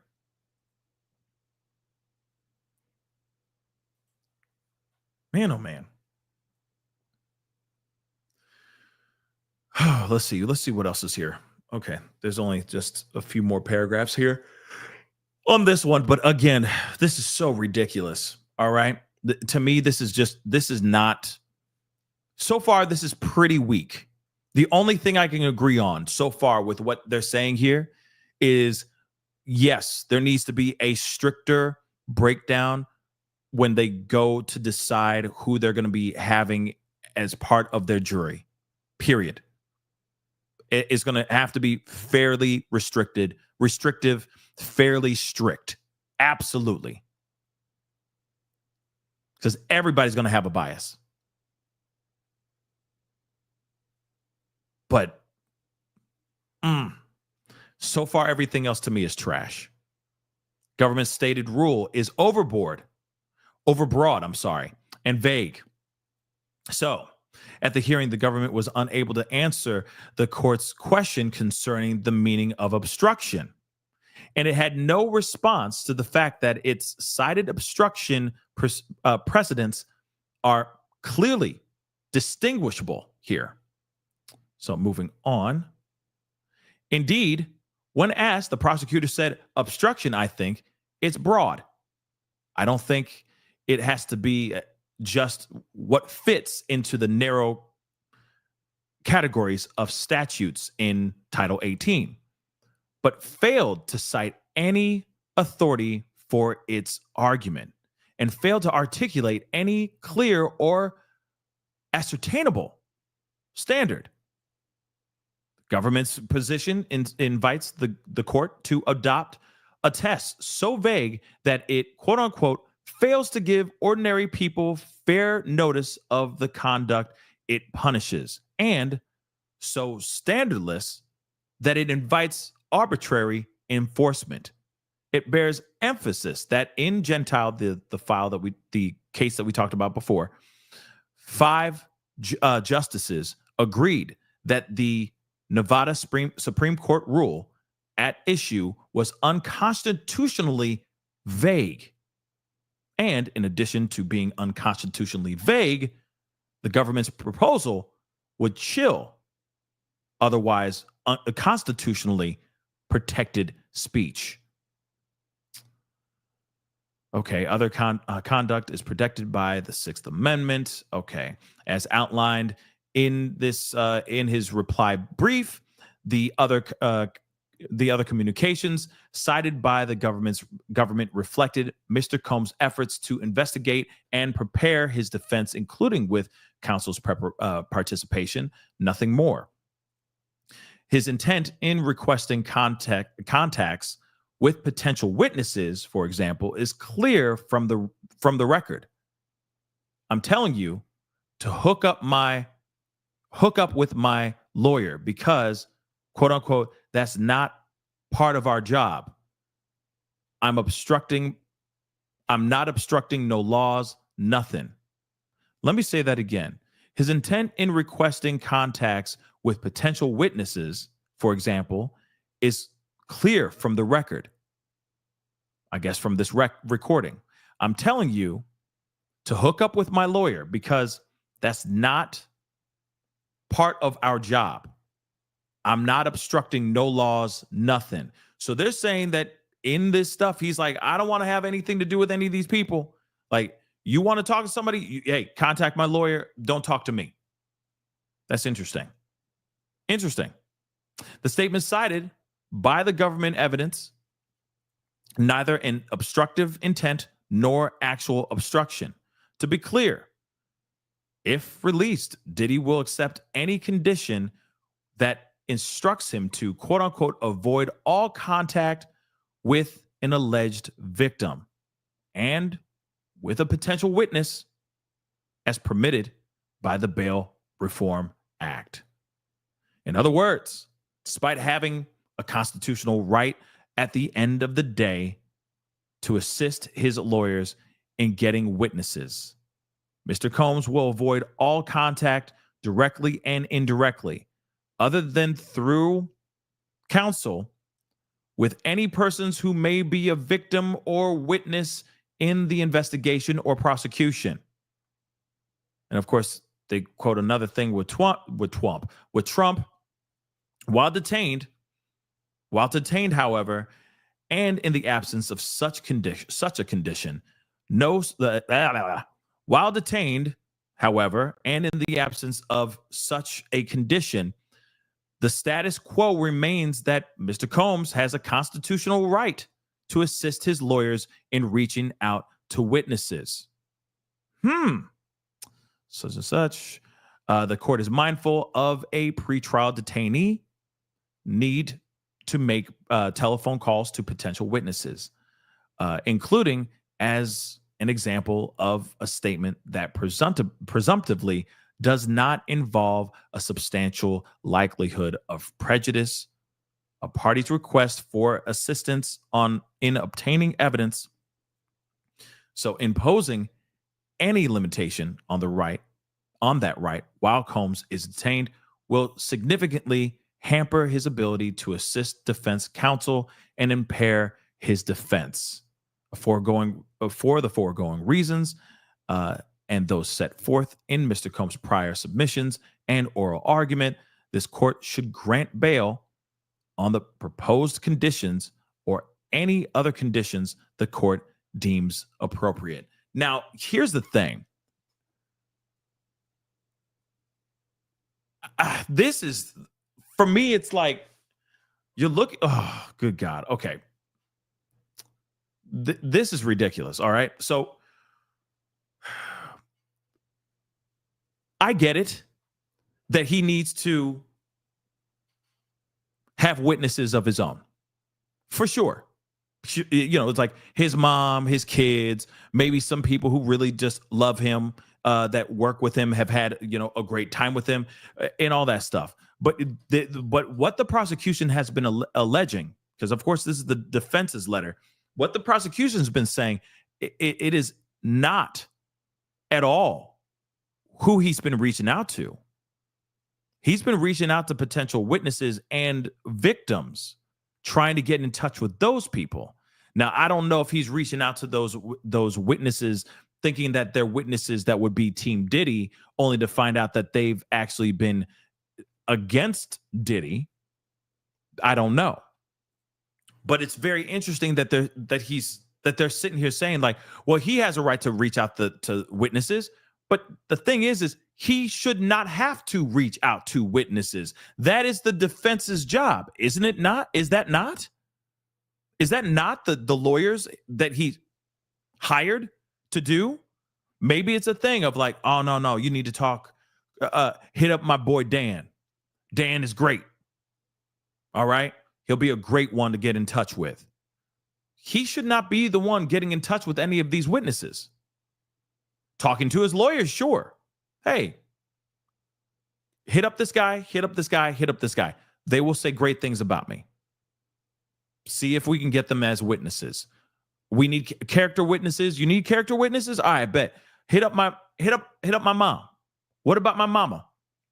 Hit up this person, blah, blah, blah. Witnesses, witnesses, witnesses, witnesses. So for me, when I look at this, it's like,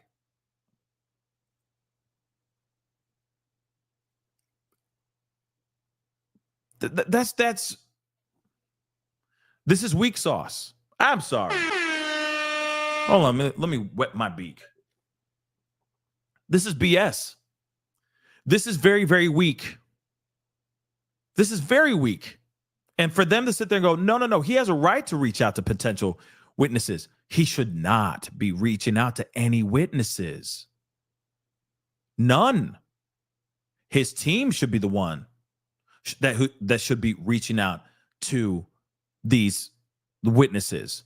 Then on top of it, like just going back to what he said in a previous paragraph of some BS, basically saying, I don't know where it is exactly, but it was something along the lines of like, no. Don't reach out to me. You need to talk to my lawyer because no. I don't want anything. I don't want to obstruct anything, so on and so forth. It's like, okay, cool, fine. That's one moment. But if you are still reaching out to other people and saying, hey, I need you to reach out to this person, that looks sketchy as F. That looks hella sketchy, y'all. Does it not?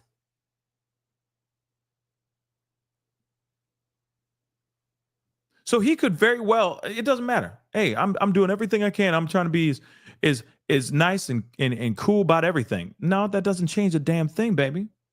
Because if you're out here and you're reaching out to certain people to get in touch with those witnesses, that looks sus as all get out. On top of, not to forget mentioning this, where you are using other people's phone accounts to make phone calls. You're using other text message accounts so that you can text message people. So as much as you sit here trying to say, oh, I'm innocent, I'm not doing anything wrong.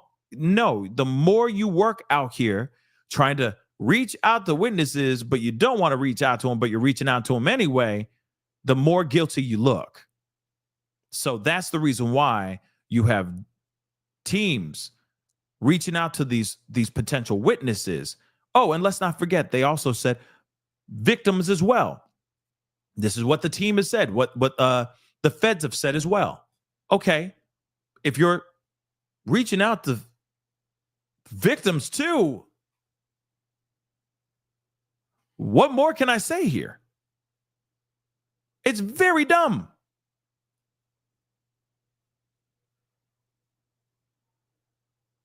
It's very dumb. Okay? It's very, very dumb. So me, in my personal opinion, it still does not stick. It just doesn't. You can sit here all day long sitting there going, oh, well, it's because of this, this, and this. Nah. No, it just doesn't work for me. Okay? But we're going to get into the prosecution side. All right?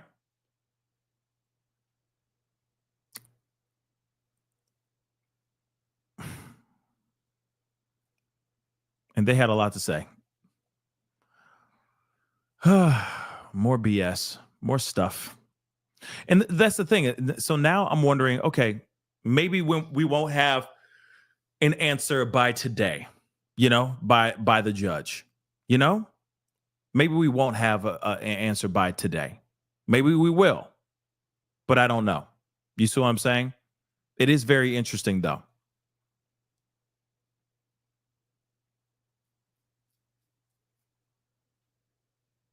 But let me see. I'm looking at some of your comments just to take a little bit of a break from this.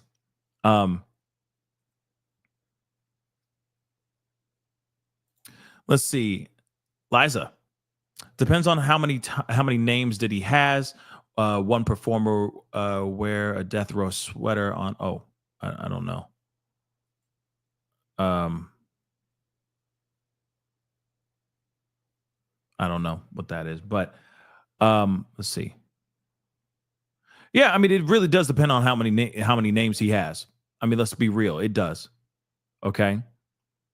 But I'm sure he has a slew of people that want to step out and speak on his behalf. You don't think Stevie J is going to be a witness, a character witness? I'm sure he will be. He's one of the only people that stepped forward and has said he's been sitting on the fence like crazy. Let's be real. He has been. But you can tell, if Diddy was like, hey, man, I need you to come through and do this for me. For a fact he's going to come through. Okay. Hold on. Let me check something.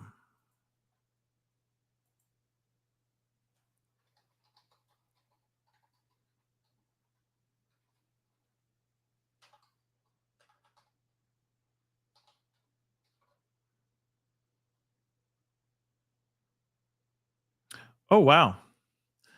Interesting turn of events. Interesting.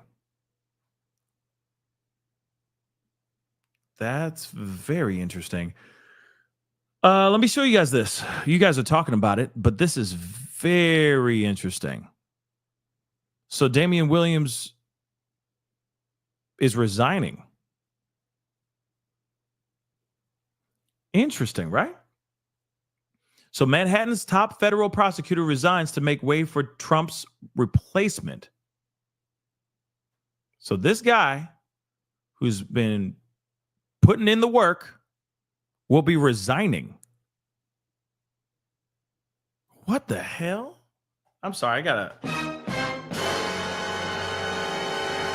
make that make sense. Hold on. Hold up.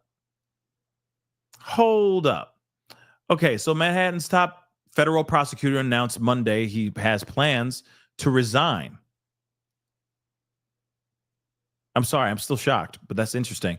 From his post next month to make way for President-elect Donald Trump's nominee to lead the powerful office. Damian Williams said he would step down as U.S. Attorney for the Southern District of New York on December 13th, about a month before Trump's inauguration. Today is a bittersweet day for me, he said in a statement. It is bitter in the sense that I'm leaving my dream job, leading an institution that I love, that is filled with the finest public servants in the world. He continued, It is sweet in that I am confident that I'm leaving at a time when the office is functioning at an incredibly high level, upholding and exceeding its already high standard of excellence, integrity, and independence. So he was appointed by Biden in 2021, has gone after several high-profile Democrats during his tenure, including New Jersey Senator Menendez, New York City's Mayor Eric Adams. His office secured several convictions of former billionaire financiers on fraud charges, including of former FTX cryptocurrency exchange founder Sam Bankman-Fried. Okay, but this is interesting. Of course, he's the one leading the charges on Diddy as well. So I'm wondering what's going to happen when he steps down in a couple weeks. But that's interesting. Excuse me. What does that mean? What does that all mean? This is going to be interesting. What does that mean? What does that mean? What could that potentially mean for the future of this case and many other cases as well? I am quite curious about that. Okay. That's fascinating, for lack of a better term. Oh my God. You know what? Somebody said, no, not good. Yeah. I don't know, y'all. Sorry for making y'all yawn. I'm sorry. But I don't know, y'all. This could mean something and it could mean nothing all at the same time. I know a lot of us are going to be looking at that going, oh man, this is bad news bears. But it could also mean nothing because the case is still ongoing. So what's going to be passed on are all these ongoing cases to the new person who's going to be taking over, whoever's been appointed by, soon to be President Trump again, right? So interesting. This is very, very interesting.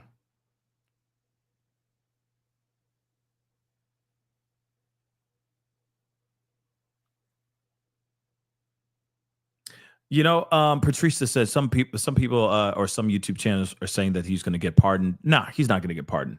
There's no way he's going to get pardoned. If he does, I'll be surprised, but I don't see that happening. If he gets pardoned, that does not help Diddy's cause. Diddy has to fight this, and he has to come out exonerated. He has to come out innocent, period. He has no other choice.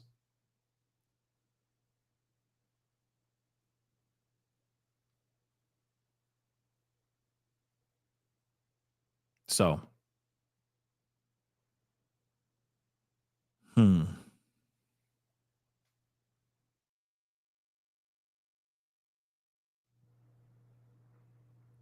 So yeah, that's a very interesting turn of events. But let me just skim through this a little bit because unfortunately, this show is a little bit longer than I expected, and I got a few things I got to do, and today's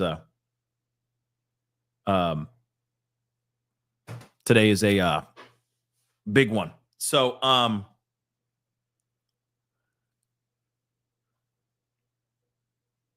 yeah. Hold on. Fuzzball. Do you think the Tiger King will get pardoned? Never. Tiger King will never get pardoned. Okay. He's been on him forever, and it's not going to happen. Sorry. I don't think he's ever going to get pardoned either. I just don't see it personally. I think it's just he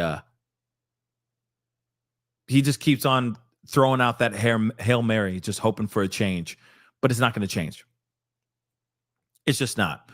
But excuse me. Sorry, guys. Let's get into this, okay? So, of course, this is from prosecution as well. They say the defendant's conduct constitutes obstruction of justice and poses a danger to the community.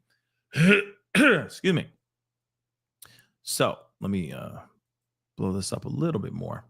So the court asked the parties to address the definition of obstruction in the bail context. Under the obstruction of justice has been a traditional ground for pretrial detention by the courts, concluding that pretrial defendants' attempts to influence witness testimony presented danger to the community that would support detention.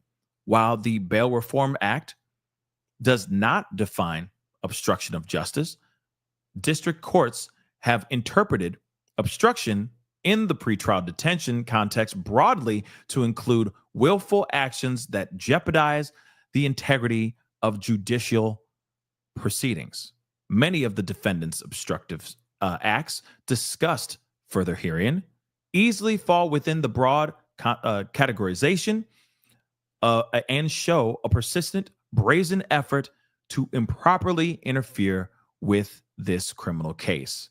Importantly, obstructive behavior supporting pretrial detention need not rise to the level of criminal conduct. Finding the defendant's threat to a family member, which resulted in revocation of this defendant's bail, constituted obstruction of justice because defendant willfully obstructed or impeded the administration of justice. Of course, see this particular case filing. All right, moving on down here. Let's see. Finding the defendant posed a risk of future obstruction when he had violated orders of another court, used burner phones, made public accusations about his criminal prosecution, and provided obstructive messages to followers via video and social media posts. And in cases in which obstruction is part of the charged offense conduct, like the present case, courts have detained on the basis of risk of future obstruction. Here, the defendant's actions fall easily within this definition of obstruction. Indeed, there is significant evidence that the defendant has engaged in multiple acts of obstruction during the time period relevant to the charged offenses and poses a serious risk of continuing obstruction, as set forth below. These acts include multiple acts he took in an effort to stave off the instant criminal charges, as well as acts he continued to undertake even after the indictment was returned in order to dissipate the potential evidence against him. Interesting. So, okay, you define broadly, blah, blah, blah. Let me see here. Blah, blah, blah. Evidence from the charged period is consistent with the defendant's decades-long pattern of obstruction. Decades-long pattern of obstruction. Interesting. Which the government continues to investigate. For instance, the defendant's prior 2001 state criminal trial, in which he was acquitted in connection with that pew-pewing at that nightclub. The defendant's then driver testified that the defendant attempted to bribe him $50,000. Wow, hold on. Is it down here? To state that the weapon used in the incident was his and did not belong to the defendant. Again, on November 18th, 2024, Jamal Barrow, the defendant's former Bad Boy Records protege and his co-defendant in that case, made public statements about taking the fall for the defendant in the incident. Let's not forget Shine. Just so you guys know, this is who they're talking about. Shine further stated publicly that following public allegations against the defendant contacted him to make sure that, in sum and substance, they were still on the quote-unquote same page.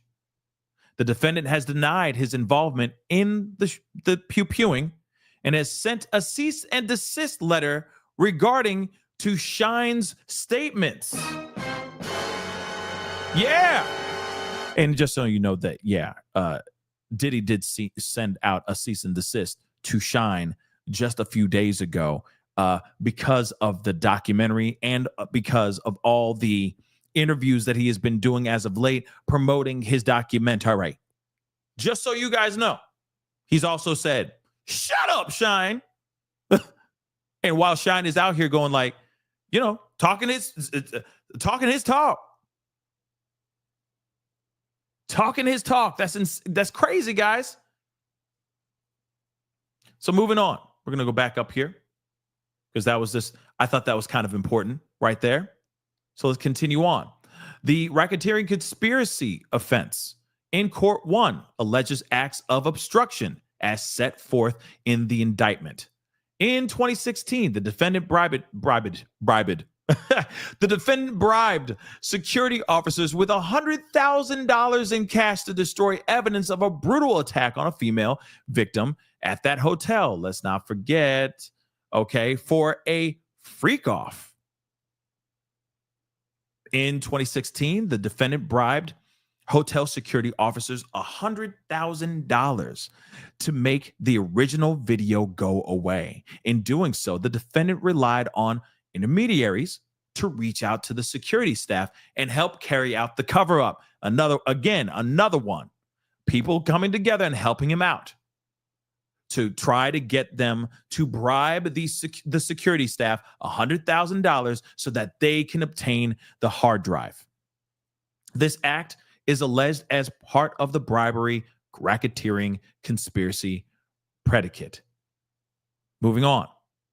After the victim filed a civil lawsuit in 2023 alleging, among other things, that the victim's participation in the freak-offs was not consensual, the defendant made multiple efforts to interfere with victims and witnesses by feeding those individuals false narratives regarding the defendant's criminal conduct. For instance, the defendant caused intermediaries, former and current security staff, to repeatedly call a former employee 1, who had witnessed firsthand the defendant's attacks of that victim. The intermediaries told employee 1 in sum and substance that what she had observed was a quote unquote normal relationship around the same time. And as highlighted at a prior hearing, the defendant recorded 2 phone calls with a different victim number 2, in which the victim in which the defendant attempted to feed victim number 2 a false narrative regarding her involvement in those freak-offs, namely that they were consensual. The defendant has evidently deleted messages between himself and key witnesses, including a grand jury witness and victim 2 in this criminal case. One of these witnesses is victim number 1, a male commercial S worker who participated in the freak-offs and received a grand jury subpoena during the investigation. After defense counsel represented unequivocally at the prior bail hearing before Judge Carter that the defendant would not reach out to grand jury witnesses, it became clear that the defendant had done just that.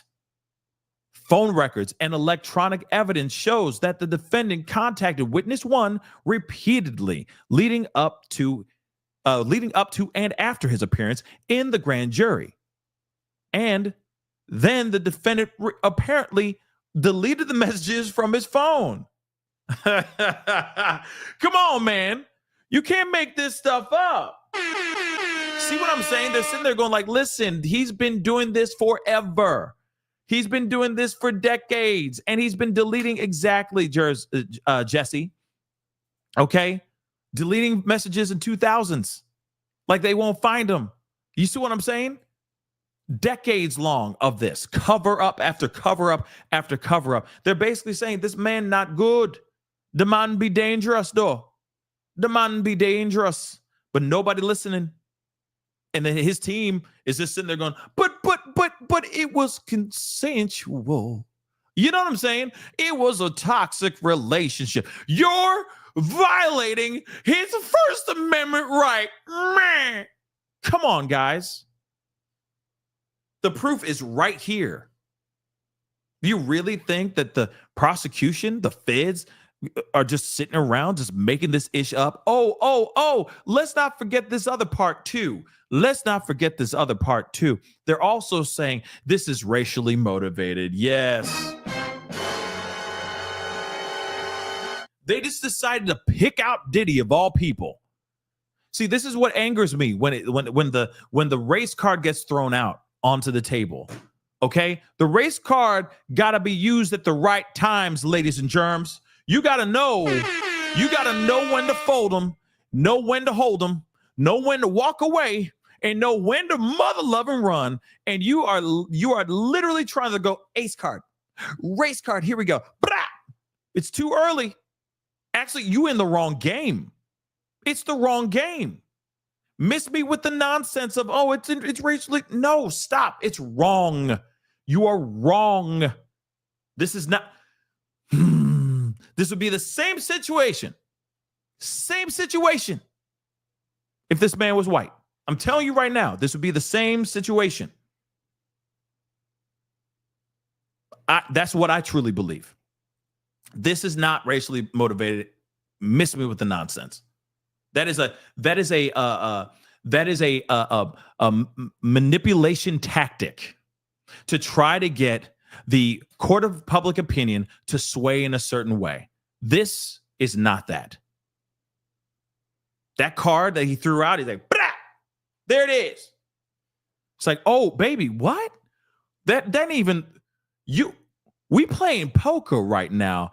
Why are you throwing out Uno cards? You just threw out 3 reverses. What does that mean? We playing poker. So stop. Let's continue on, though. Let's continue on. Shoot, throwing out Uno cards. I'm sorry, it just doesn't work for me, baby. It just does not. By the way, if you appreciate me breaking this down for y'all, please do me a favor, okay? Do me the solid. Hit the like button down below. Crush it. Do that thing.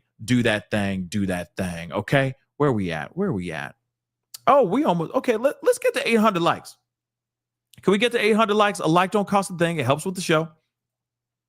Do not forget, please, crush that subscribe button, please, and thank you. That'd be amazing. That'd be awesome. Feeling dry today. It's a dry day. Woo! But anyway. So please don't forget to subscribe. All right? And of course, go to my secondary channel, please. Please go to my secondary channel, The Pascal Show Clips. Crush it over there. Okay? Let's continue on, though. But yeah, like prosecution's coming in with the heat. They coming in with that fire dough. Called evidence. It's called evidence. And they're saying that this man has been dangerous for decades. And he's been hiding in plain sight, manipulating and doing all that for decades. Okay, let's continue on because there's more. Okay, leading up to his deleting the thunder such. Okay. There were further communications and there were text messages through the entire period, including to August 2024 of this year that were deleted. So he deleted all kinds of stuff. Man, decades of... Hold on. Let me roll that back.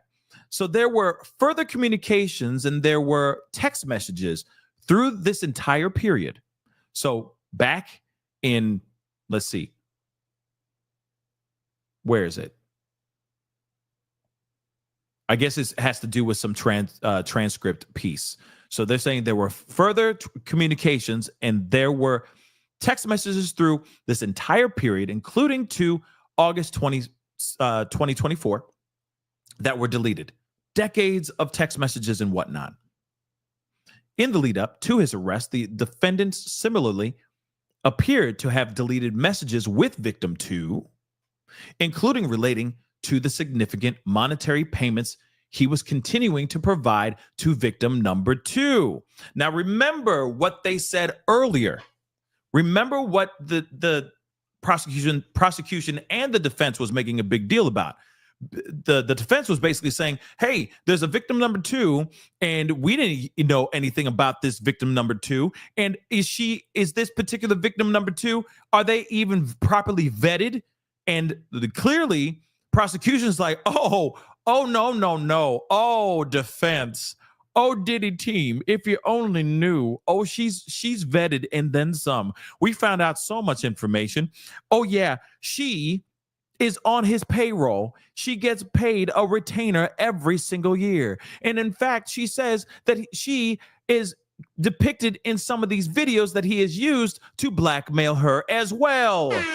So you can sit there and say, oh, we didn't know about no victim too. You just try to slide a random person in there. Just slide that person in there. And they're like, no, the person that we're talking about has already spoken, has already testified. We have made sure that this person's properly vetted. We made sure that she was real. And guess what? The woman be real. And she on a payroll every single month for years because she's a victim of this man. We talked about it in one of the shows a little bit ago. So again, yes, Lorraine, it's interesting because it is interesting. So that's some wild stuff. Victim number 2, they try to slide that mug in, but they weren't sliding her in. She was properly vetted. They have the information. They got the smoking gun evidence, and they got a paper trail and text messages with this woman for years. Let's continue on because it's interesting. Yes. Let's move on. While in pretrial detention at the MDC, the defendant has used multiple unauthorized means of communication, which makes it difficult or impossible to monitor the defendant's communications. Absolutely. So imagine if he was out here at his APT, at his apartment, living his life like it's golden. They will not be able to monitor him at all, y'all. You don't think he's going to have a couple burners and stuff like that at his leisure? Come on now. You don't think one of his sons is going to walk over and be like, hey, Dad, I got that thing for you. I got that thing, what you needed. I bet, son. Thank you so much, kid. Thank you so much. You know what I mean? Love, yeah. Thanks. Tell Mama, thank you so much for the mac and cheese. Thank you so much for yeah, Mama. Thank you so much for the mac and cheese, though. Yeah, I need you to go and do this and go and find that particular witness and that victim. And then I need you to make them get gone. Come on, y'all. Come on. Isn't that interesting? Yeah. Moving on, though, and they got a good point. It's going to be very hard to make sure that they are that he's properly monitored. Points here, right? Notice 8 pages of the defense sitting there going, well, meh, First Amendment right. They're sitting here going, no, it's more than that, baby. It's more than that. Let's get into it. While the government's substantial investigative efforts have identified some accounts that the defendant is improperly using, and the government has obtained and produced those communications, the government has no way of knowing whether there are other PAC or Contact Me ASAP accounts the defendant is using, of which the government is not aware. Exactly. He could be hiding in plain sight, using other accounts and typing these other things, messaging people through these other ways that maybe he was able to slip through the cracks on some people. They've heard some things, but they may not have heard or seen all of the things that he's been doing while he's been locked up. Imagine that if he is out there free. Put simply, when the defendant uses other inmates' accounts, his communications are very difficult, if not impossible, for BOP and the government to track and monitor. Such barriers to monitoring the defendant have real, significant consequences given the defendant's extensive efforts to taint the jury pool from the MDC, even in the communications the government has been able to identify. So in other words, they haven't heard everything yet. There's a possibility that they have not heard everything that he has used or seen every text message that he has used, because he is hopping behind other people's accounts on the phone and in text messages to be able to do this, right? To be able to reach out. So there's a few things that may have slipped right by them, and that can be very dangerous as well. Even after defense counsel represented the defendant had stopped using Contact Me ASAP, he has continued to use the Contact Me ASAP for at least one other inmate, sending messages to a family member as recently as November 24th. What? You gotta be kidding. Oh, snap. Oh, snap. Oh, caught in a lie. Oh, they caught in a lie. They got caught in a lie. Ain't that interesting? Do you realize that was yesterday? Because we are on the day of our Lord, in the year of our Lord, 2024.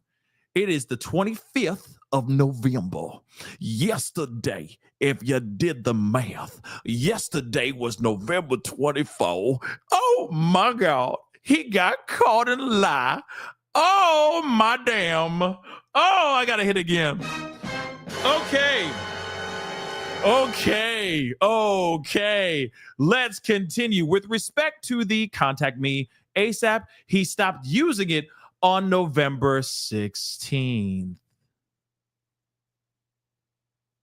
But the last time he used it was yesterday.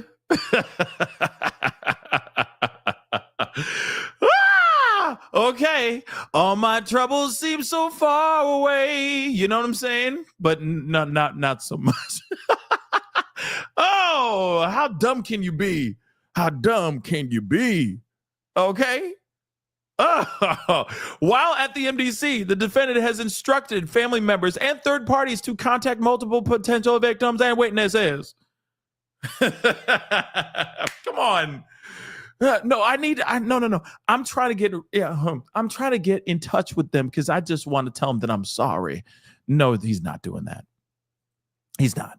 The defendant has provided these instructions to others by using unauthorized means of communication, which, as described above, are difficult to monitor and often using coded language. Like I said, I need you to go get rid of all the pizza boxes and all the plastics. Oh my God, could that audio actually be real? Oh my damn. That audio could actually be real. That's insane. The potential victims and witnesses that the defendant has instructed others to contact include former romantic partners and former employees, most of whom have experienced or witnessed the defendant perpetrate significant violence. At the hearing, which was 3 days ago, defense counsel argued that these contacts went through attorneys. However, that is simply not the case. For example, the defendant asked a family member to call. Literally call the victim number 2. Separately, the defendant had a family member three-way dial a co-conspirator, and the defendant and co-conspirator used coded language discussing a certain pizza boxes who has to such now and such and such. Wow. There was no indication that attorneys were involved in these contacts between victims, witnesses, and third parties. Come on, y'all. Like I said, what I just read earlier was boring as shit. Okay? Boring as snot. Why? Because it was just the First Amendment. We're going to pull out all the things that have something to do with the First Amendment. He's got some rights. It's his First Amendment right. We're going to stay right there and stay with that for forever for 8 pages because it's First Amendment rights. Come on.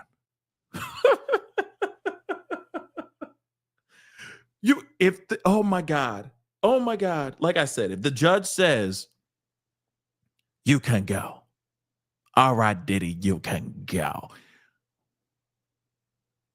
I'd like to have a conversation with that judge and go, excuse me, sir, can you explain to me why you decided to let this monster go? No worries. Take your time. Yes, what you just said was all BS, but thank you so much, sir. I'm just waiting for that. If that actually happens, this is bad. And we're only 5 pages in this mug, okay?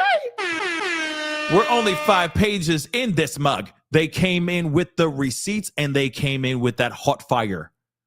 Dylon, spit hot fire. Let's continue on though, shall we? See, this is the fun stuff. It's the other stuff that's boring. I almost fell asleep reading that 8 pages. Okay? And I've read more. I've read some boring things in my day. And that was probably the most boring paperwork filing I've ever read in my life. I'm just going to keep it a bean. But moving on, shall we?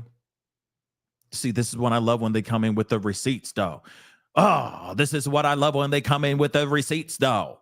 Okay? So let's get into this. While at the MDC, the defendant orchestrated a social media campaign around his birthday to express purpose of influencing the jury in this criminal case. In multiple calls leading up to the birthday post, all of which occurred on unauthorized communication channels. The defendant meticulously planned out the post.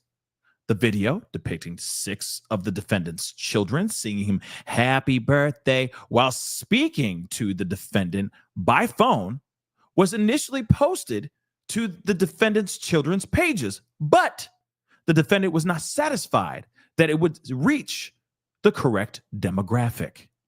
The defendant told a family member that he had been tracking the analytics and directed the family member to post the video on his personal page because the defendant's social media's followers are such and such. A lot of young kids that don't give a damn about no old media mogul worried about these plastics and these pizza boxes.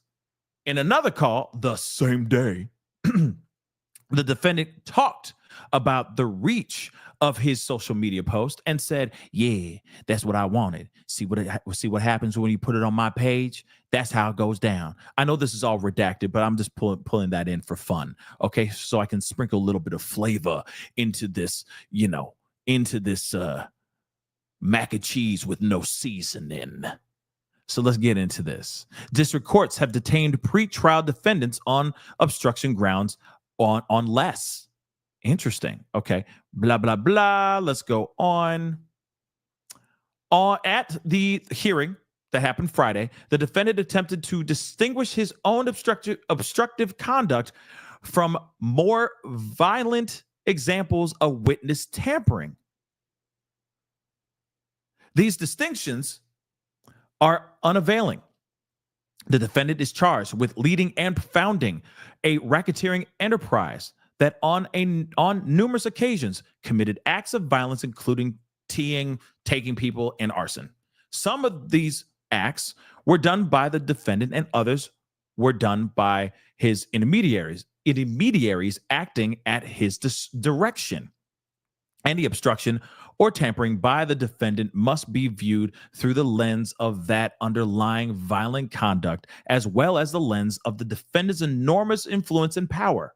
Moreover, the Second Circuit has explicitly noted that both violent and nonviolent witnesses tampering that both violent and nonviolent witness tampering supports detention on the basis of potential obstruction.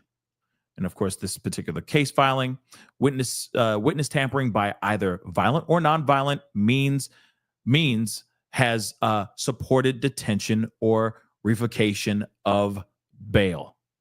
Likewise, other courts in this district have rejected arguments like those advanced by the defendant relating to public relations strategies built on discrediting witnesses and improperly influencing prospective jurors. In the context of the bail revocation, Judge Kaplan found that a similar pattern of obstructive conduct warranted detention in this particular filing with the guy, the crypto guy. That case is instructive because, unlike here, the defendant was charged with a nonviolent crime, specifically perpetrating a multi-billion-dollar fraud related to his operation of cryptocurrency companies that he founded and controlled, and was initially released on a $250 million personal recognizance bond, subject to conditions, including home detention. However, after the defendant reached out to a witness on an encrypted messaging service, used a VPN, which prevented the government or pretrial services from obtaining evidence of the websites he accessed, and funneled diary entries of a key cooperator to the press, the government moved to revoke bail. The court agreed with the government on the basis of the defendant's obstruction, finding that no condition or combination of conditions would assure the safety of the community and the consequences of witness tampering. Again, this guy went out of his way to do all kinds of crazy stuff. He reached out to a key cooperator. He used VPN. He tried to hop around and get stealthy with this mug. But what happened? He got caught still. And what happened? His bail was revoked. Even though his was crazy. His bond was $250 million. The court rejected the defendant's alternative proposal, a gag order on communications with the press, finding that it was not a quote unquote workable solution, a workable solution longer term, particularly with someone who has shown a willingness and a desire to risk crossing the line in an effort to get right up to it, no matter where the line is. Doesn't that sound a little bit like Diddy? It definitely does. Finally, it cannot be ignored that the defendant's proclivity for obstruction appears to have continued as recently as last week in court, and actually yesterday too, okay? When it appeared that the defendant provided falsified documents. Thank you for bringing this up. Falsified documents to the court during a hearing conveyed to address his accusations of government misconduct. At the November 19th conference, defense counsel represented the following about the condition of the defendant's legal pads prior to the notepads being photographed during the MDC sweep. On the top of the legal pads, he's handwritten in blue handwriting the word legal. All these legal pads say legal. Moving on. Days later, in response to the court's order dated the 20th of November, defense counsel admitted that the word legal was written on the notepads after the notepads were photographed during the MDC sweep.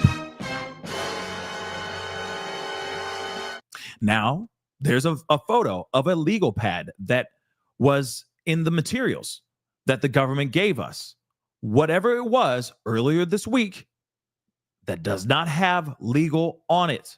So it has to be the case that as of the day sorry. So it has to be the case that as of the day of the search, November 1st of this year, that legal wasn't written on every legal pad.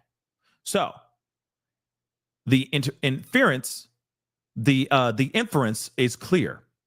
After the BOP sweep, the defendant wrote legal on the top of at least one legal pad to support his argument that the materials in the legal pads were privileged.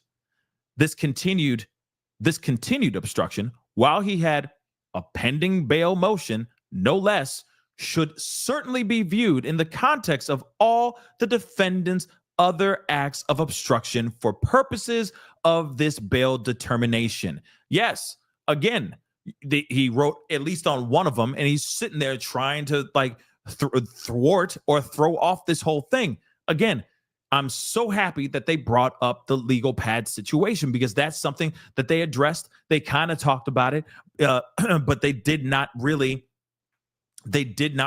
go into it. They just kind of moved on into the conversation about bail. And to me, I'm like, no, there should have been more conversation about that, because not only did either Diddy lied, Diddy was told to lie. So that makes it sound like his team is lying to the court, but something's not right there. Something's not right at all. Moving on. Dangerousness. Dangerousness. That should be a t-shirt. Anyway, while there is ample evidence based on the defendant's obstruction alone to deny the defendant's motion for bail, the defendant's conduct in this case must also be viewed in the context of his overall dangerousness. In contrast to many of these cases cited above, there is a statutory presumption in favor of detention, given that the defendant here is charged with STing, and it is thus presumed that no condition or combination of conditions will reasonably assure the appearance of the person and the safety of the community. In addition, the defendant is also charged with participating in a racketeering conspiracy as the leader of a violent enterprise that exists to protect his reputation and carry out his will. That enterprise enabled him and assisted him in carrying out both premeditated and spontaneous acts of violence against numerous victims, including taking of people, attacking people, lighting things on fire, and violence. The defendant and other enterprise members carried and brandished pew-pews, including when the defendant took someone against their will, a former employee, at pew-pew, using a pew-pew. That's insane. Over the years, the defendant's physical and sexual has taken many forms, often in the context of long-term romantic relationships. Throughout, there was a common theme. The defendant repeatedly and consistently forced and coerced women to satisfy his sexual desires, often behind closed doors. The defendant engaged in acts of violence against women, including doing all this. I can't say those things, but attacking them viciously. He manipulated, coerced, and extorted women, including by plying them with substances, threatening to withhold financial support, and threatening to disseminate these particular tapes that the defendant made at their actual encounters. He intimidated women, including by displaying pew-pews, threatening them, showing up at their houses unannounced, and attempting to attack them at the door. Attempting to beat down the door, on one occasion with a hammer. Whoa! Beyond his romantic partners, the defendant also physically attacked his personal staff. Former staff members have described the defendant threatening to unalive them, throwing objects at him, and being struck many times by this man, and seeing him do the same to others. So he went to somebody's house with a hammer and beat that door down. Who could that be? The significant history of violence must be taken into account when viewing the defendant's obstructive activity. Taken together, there can be no doubt that the government has proven that the defendant's dangerousness by clear and convincing evidence. Let me just say this. As we are hearing, because right now we are getting more and more info. It's peppering. It's a seasoning, if you will, of information, but the information is there nonetheless. And it's still absolutely just shocking, especially when you're hearing this. Like like I said, it's just a sprinkling and it's shocking as hell. I just, wow. Let's continue on.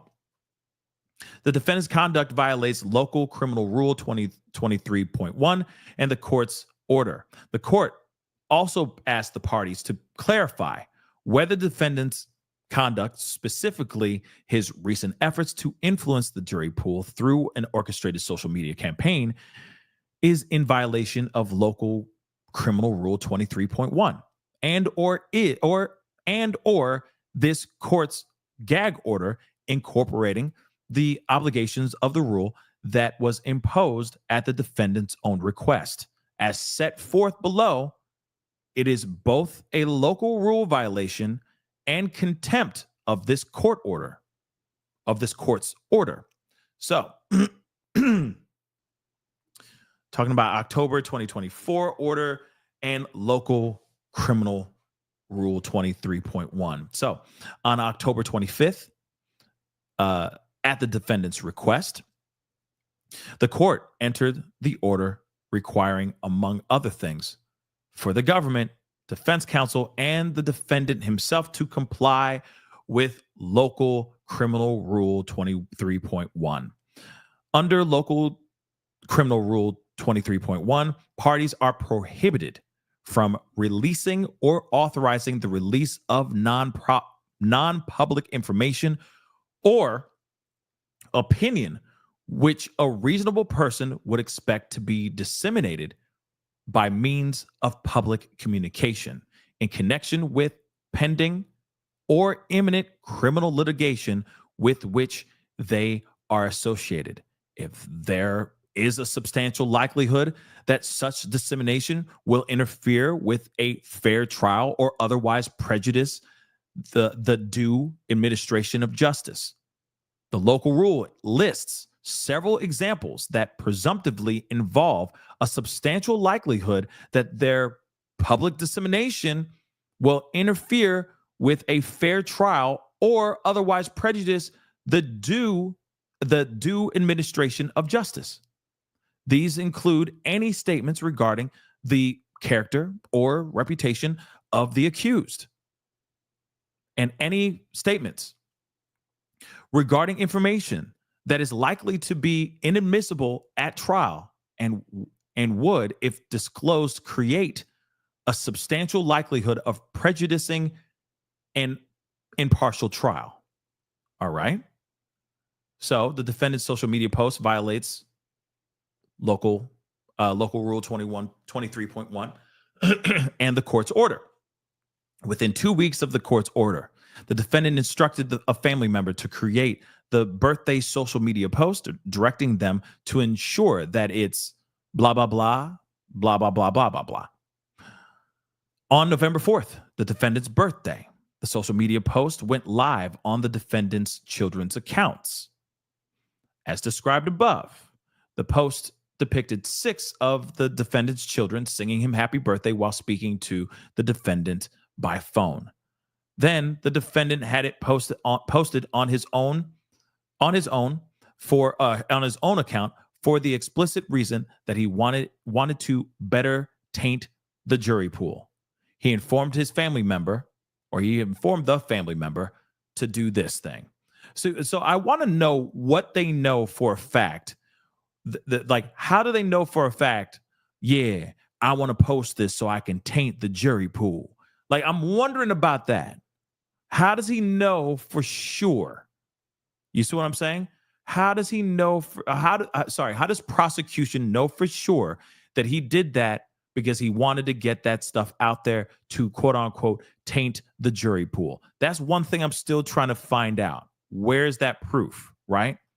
Did he say it verbatim or no? The defendant's intent could not be clearer. He expressly wanted to interfere with the jury pool in this case through a targeted public social media post, and he caused his family members to make the post. The statement, even if also arguably part of a public relations campaign, is squarely prohibited by the court's order and local criminal rule 23.1. The post falls comfortably within local rule 23.1, which prohibits the defendant from releasing statements regarding his character or reputation. And local criminal rule 23.1, because it relies on information inadmissible at trial, namely the defendant's family circumstances.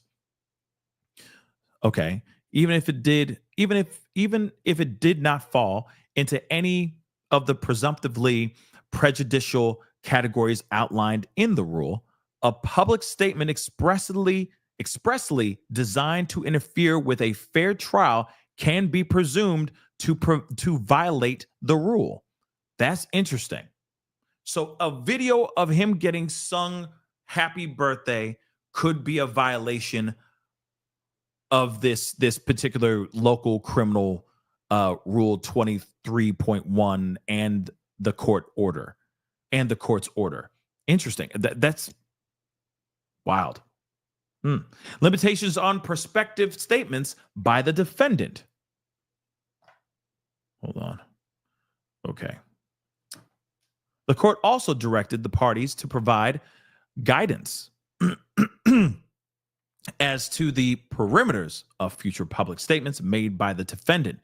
Here, the court's order sets clear and stringent limitations on the public statements that the defendant may make about the case, prohibiting statements that relate to subject matters that presumptively involve a substantial likelihood that their public dissemination will interfere with a fair trial or otherwise prejudice the due administration of justice. Okay, and it's outlined in this local crime rule 23.1. In accordance with the rule, public statements related to the following, among other things, would be presumptively prohibited: the identity, testimony, or credibility of prospective witnesses.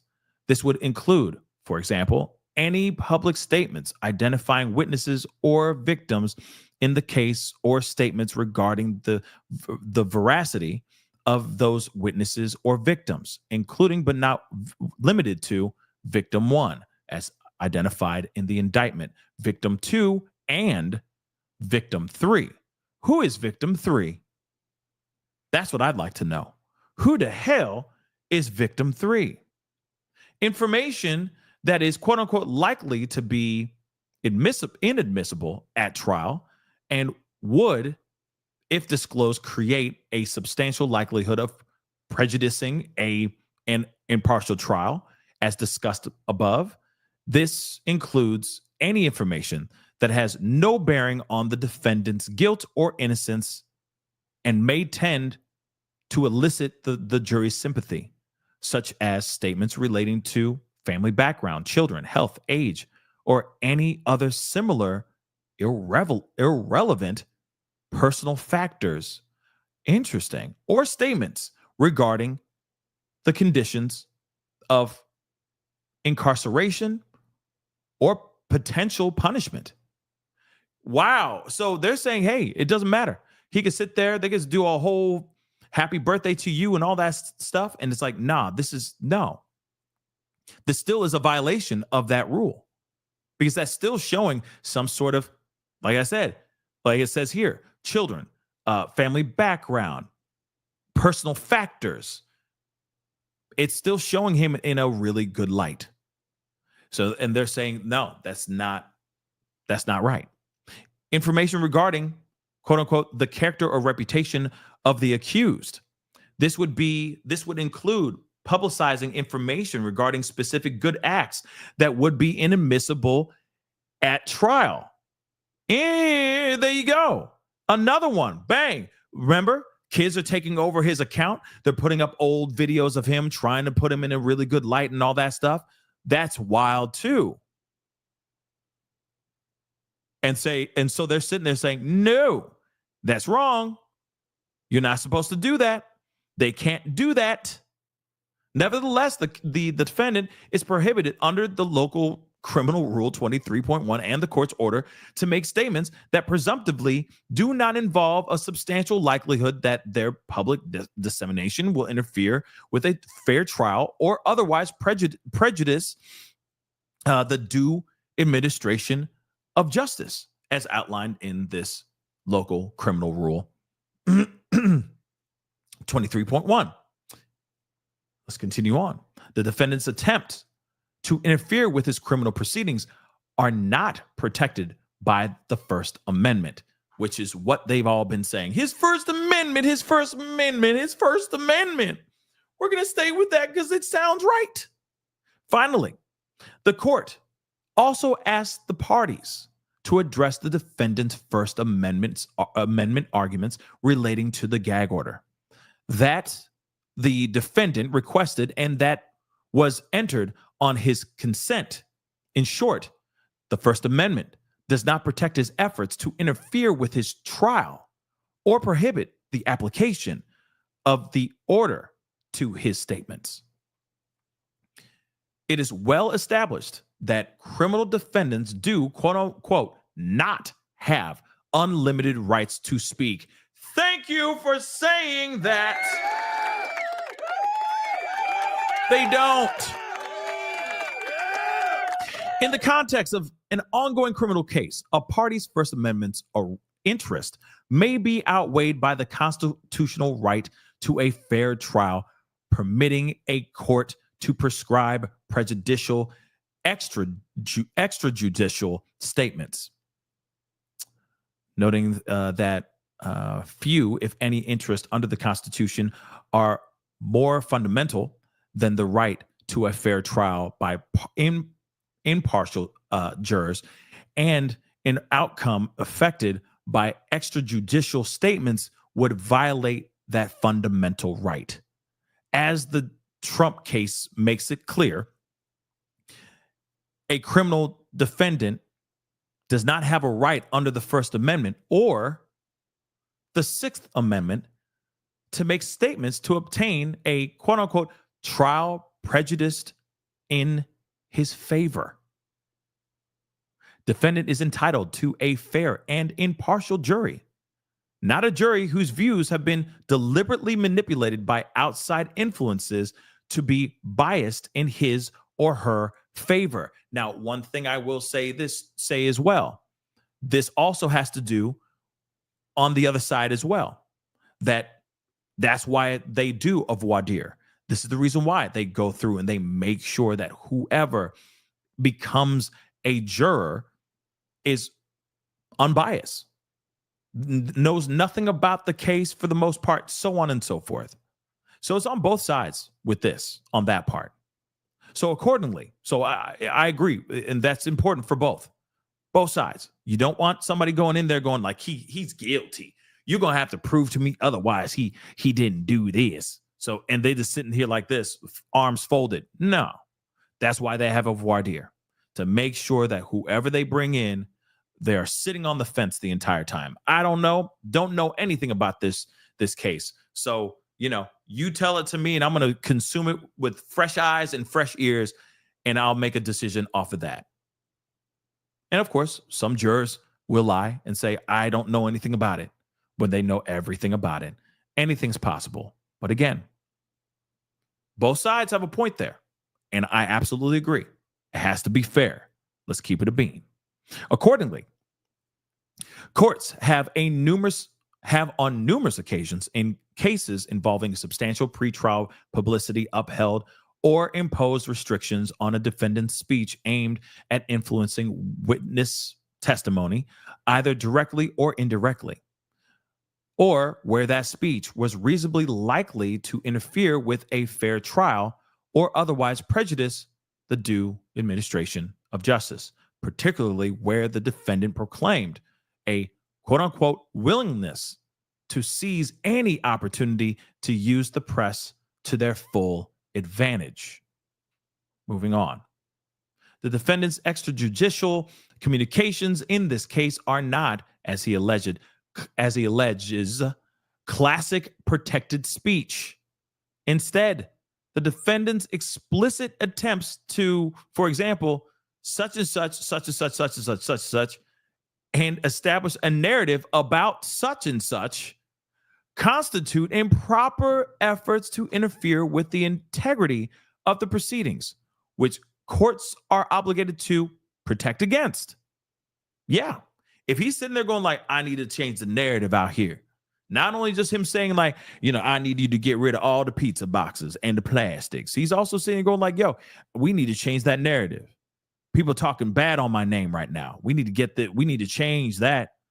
Son, you taking over my account. Y'all take it over. Start putting things out there about me. Put some good things about me. Show my charitable work. Show the people that I'm a good man. We need to change that narrative now. Interesting. Each of these comments evinces the defendant's willingness to seize any opportunity to use the, okay, I already said this. Sorry. Those efforts are not protected by the First Amendment. There it is. The defendant nevertheless claims that these types of communications are constitutionally protected because they merely represent the defendant's thoughts, that his prosecution is publicly motivated or that he is innocent of the charges against him, and constitute protected speech. This is untrue. They are part and parcel of the defendant's repeated attempts in clear contempt of this court's order and in violation of Local Criminal Rule 23.1 to use his family and associates to make public statements to obstruct and subvert the integrity of these criminal proceedings. There is nothing constitutionally protected about such speech, and the court does not have to wait to intervene until the defendant has been successful in impacting those proceedings. As the DC Circuit stated in Trump's case, it cannot be true. It cannot be true that a quote-unquote court's hands are tied until evidence of direct causation materializes, as quote-unquote such proof would be hard to come by, and requiring a court to conduct a mini trial on that inquiry while readying a high-profile case for trial would itself divert and delay the criminal justice process.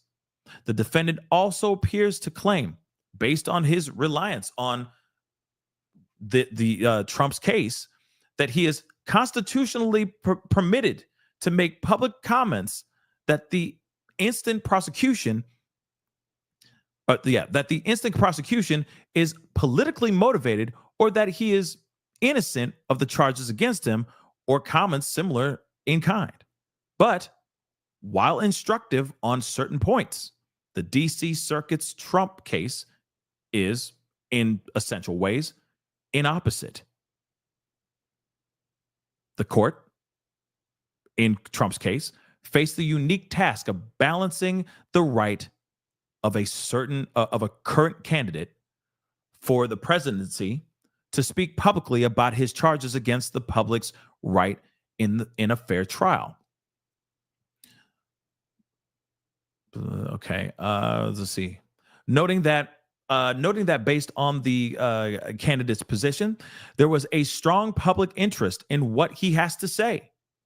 And the First Amendment has its fullest and most urgent application to speech uttered during a campaign for political office. Those same First Amendment interests are not at stake here. Further, the defendant's comments will go well beyond attempts to claim that he is innocent of the charges against him and make clear that he intends to use the press to deliberately manipulate, quote unquote, outside influences to be biased in his favor. Finally, to wiggle out from underneath the gag order that he demanded from this court and consented to be bound by, the defendant now claims that the First Amendment permits him to continue to engage in communications that may prejudice these proceedings as long as the potential jurors are not subject to voir dire and he is prevented from speaking directly to witnesses. But the Supreme Court has made clear that courts must take remedial measures that will prevent the prejudice at its inception. Not wait until such prejudice may have already materialized at the time of voir dire. And of course, this is another filing of another case stating that comments may still be improper attempts to prejudice proceedings, even if they do not, quote unquote, in fact, taint the jury pool. In light of the defendant's history of obstruction, this court has an obligation to protect the fairness of this proceeding, including protecting the right of the public to have this trial end in a just judgment. The First Amendment offers no protection for the defendant's intentional efforts to interfere. First off,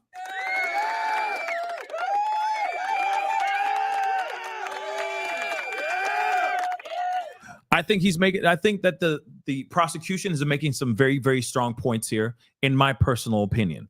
Okay, you could sit here all day long and say, "Oh yeah, you're violating his First Amendment rights." Well, first off, he is incarcerated, so there's certain levels of rights.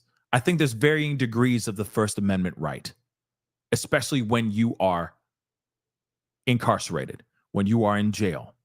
But when you are literally deliberately going out there, taking videos, posting things, having them manipulate things out there, yeah, that's a big problem. That's a big thing, in my personal opinion. So I agree with what they're saying here. And is it Tyree? Hopefully I'm saying that right. Pascal, being that yesterday was the 24th, that would mean he violated that order that was given on Thursday not to contact any witnesses. This is a see what I'm saying? Like, we didn't even need to get into this conversation about the First Amendment rights. He's already violating those things as of yesterday, though, guys. Yesterday. So we don't even need to think about this. We don't even need to take time to go, should he not? No, he should not get granted bail. If he's already still to this day violating things, he's still up until yesterday at least, he got caught red-handed trying to get in contact with people. Let's be real, y'all. The defense has nothing when it comes to presenting on why they should let him be out. Prosecution is dropping nothing but like one thing after another, and saying, hey, here's proof positive that this man should not be let go right now. He should not be trusted. It is absolutely game over, Debbie. Absolutely game over. Game over. Him guilty. Okay? He's at least guilty of this stuff. He's getting caught red-handed doing these things that he should not be doing. So if the judge still goes, let's let him go, I'll be livid.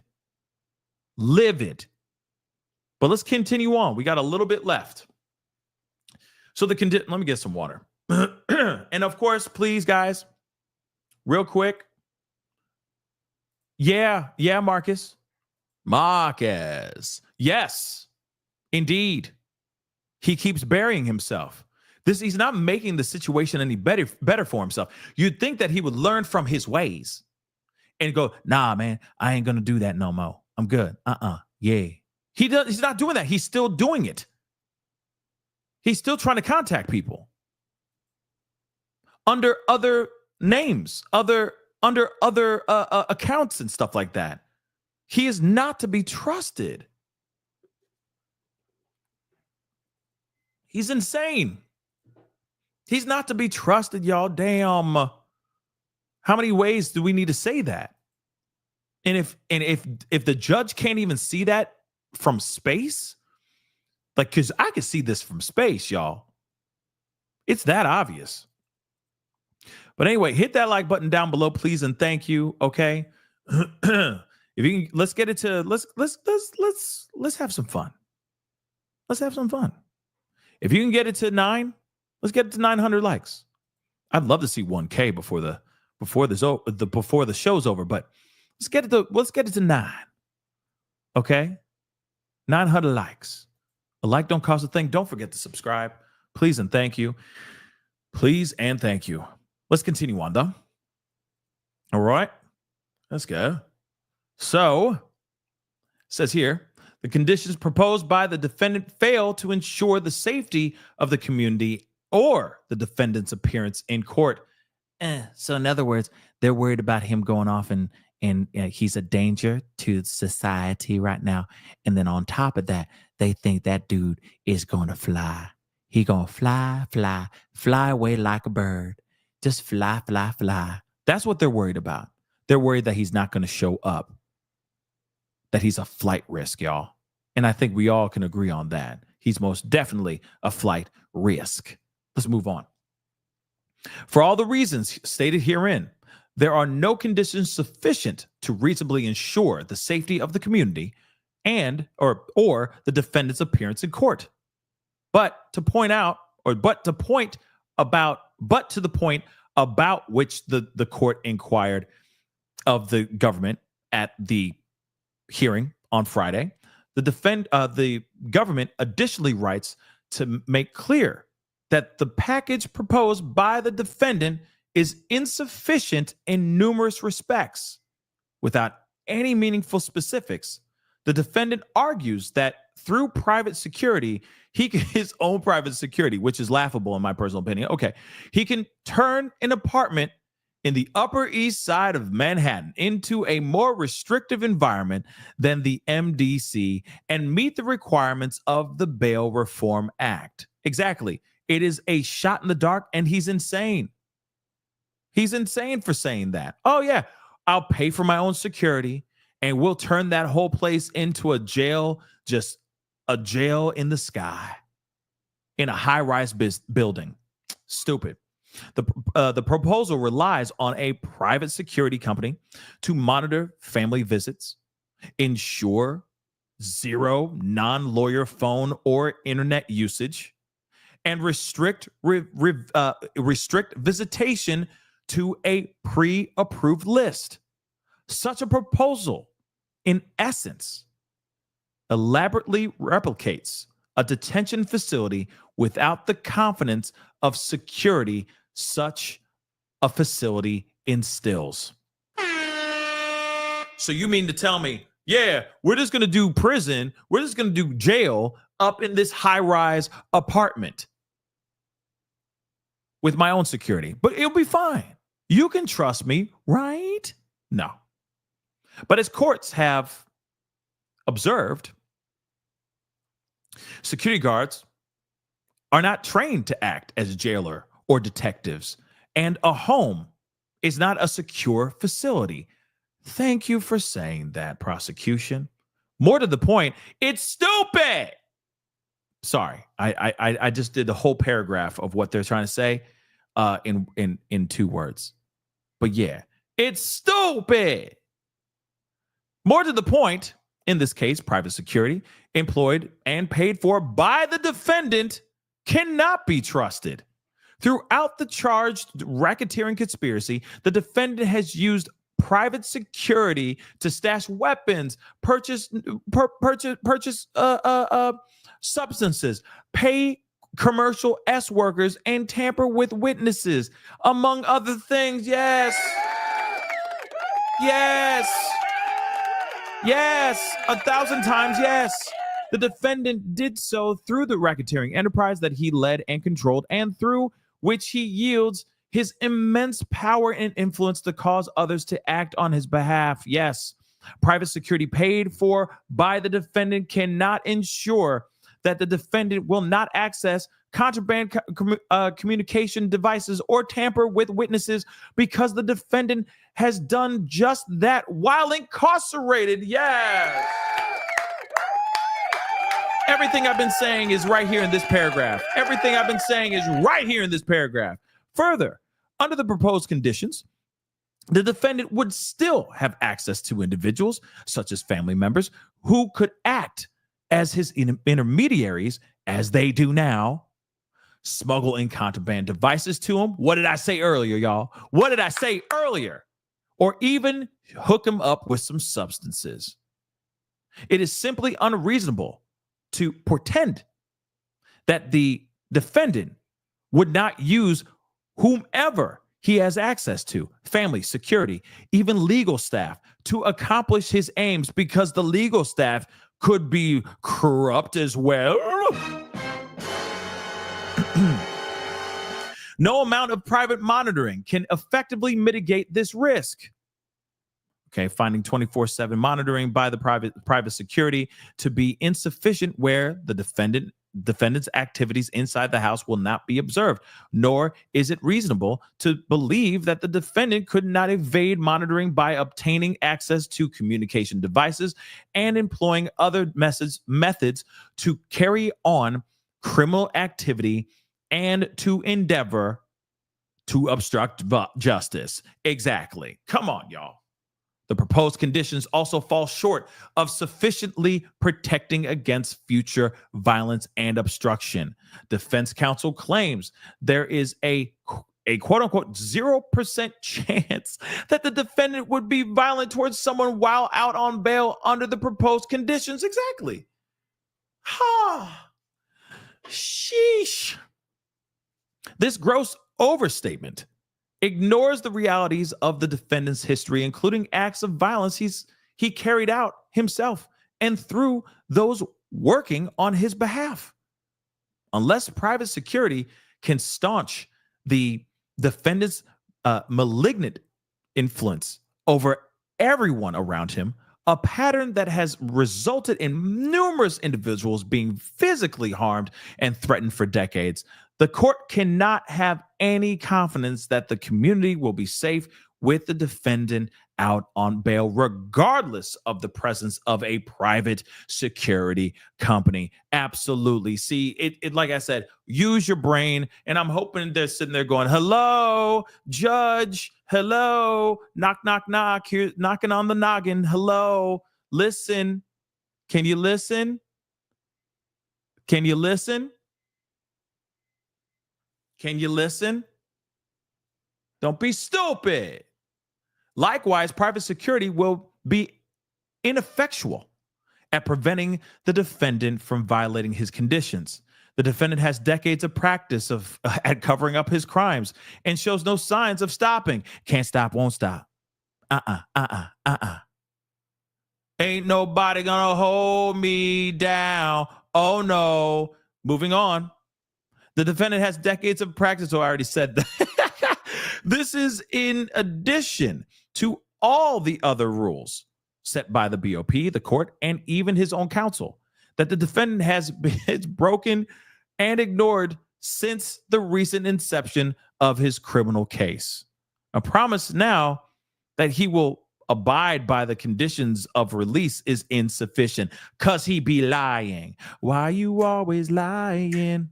My God, stop effing lying. So the defendant's consistent failure to comply with the most basic conditions of supervision, ceasing criminal activity, shows that he cannot be trusted to abide by conditions of pretrial release, no matter how strict. Okay, in this particular case, blah, blah, blah.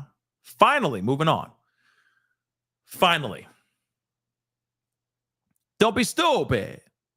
But finally, the defendant's lawyers and family members do not provide meaningful guardrails to the defendant's conduct, finding that assurances by defendant's father. Oh, this is from a filing. Okay, to take responsibility for the defendant was insufficient to ensure the safety of the community, and that pretrial detention was the means chosen by Congress in the Bail Reform Act to protect the community from dangerous defendants.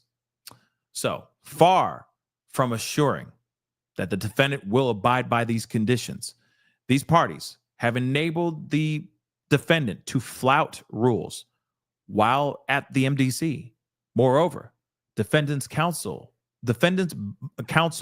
blasé attitude. Woo! Shots fired. Uh-oh. They said blasé. Uh-oh. So the defense counsel's blasé attitude toward breaking these rules while simultaneously asking this court to release their client does not give the government any confidence that counsel will be able to protect the defendant's conduct with any rigor. Indeed, contrary to the representations by counsel just days ago, the defendant has continued to engage in all unauthorized communications with family members from the MDC by using another inmate's Contact Me ASAP account as recently as yesterday. They're like, we just want to let me take your head, Judge, and shove you right over here and show you the proof. See that right here? No, don't.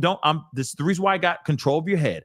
I want to make sure you're not averting your eyes from this proof right here. Do you not see that yesterday he was also violating the rules? Do you see that right there?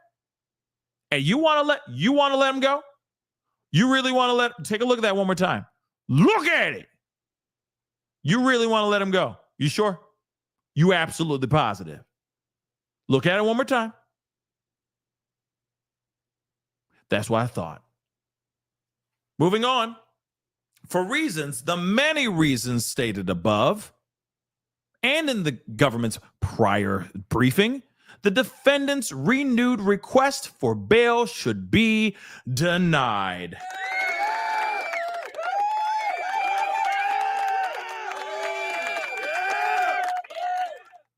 Respectfully submitted, Damian Williams. So, come on now. You're looking at all that information. You got all that in your face, and you mean to tell me, oh, no, see what had happened was, you can't do that. You can't sit there and go, oh, it was the wind the entire time. You can't. You can't look at all this information and then try to change the narrative or try to say, oh, it's just his First Amendment right that is being violated, and that's all that's not right. He needs an opportunity to be in a room and be in an apartment with a security staff that he pays and all that. And don't worry, we'll keep an eye on him. No, you won't. No, you won't. You will not. And that's the other thing. And I wish that they said it in here because they didn't really say it in here. But there is a concern at the very end. He could very well be a flight risk.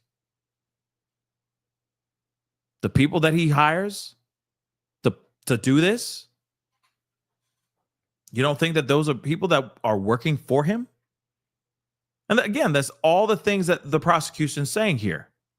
Also, they did say that there is a victim number 3.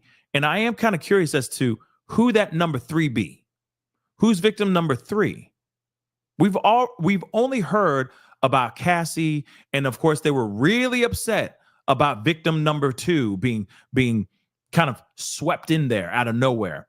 But they mentioned a victim number 3 in there, and I'm like, who's victim number 3?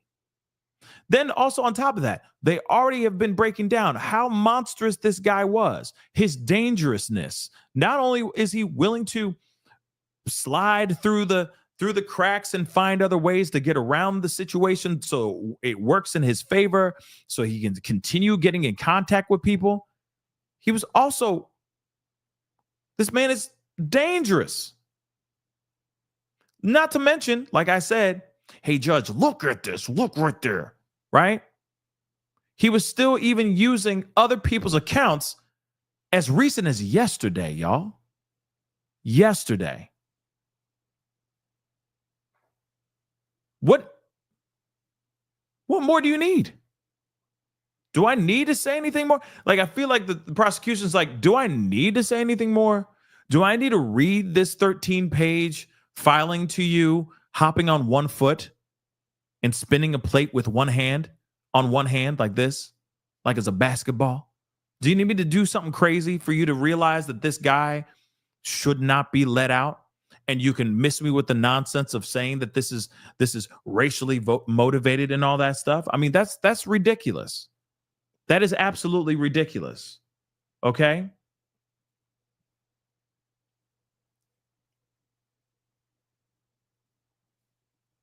It's ridiculous. So again, miss me with the nonsense of all that BS, basically saying, oh yeah, it's this, and this, and trying to move the goalpost as best as you can, blaming it on the wind and saying it's his First Amendment right. There's certain rights that are omitted. Like I said, there's varying degrees of the First Amendment right that he does not have anymore. He does not. You're incarcerated. You are being charged with some serious crimes and then some. So the First Amendment right thing is weak sauce, in my personal opinion.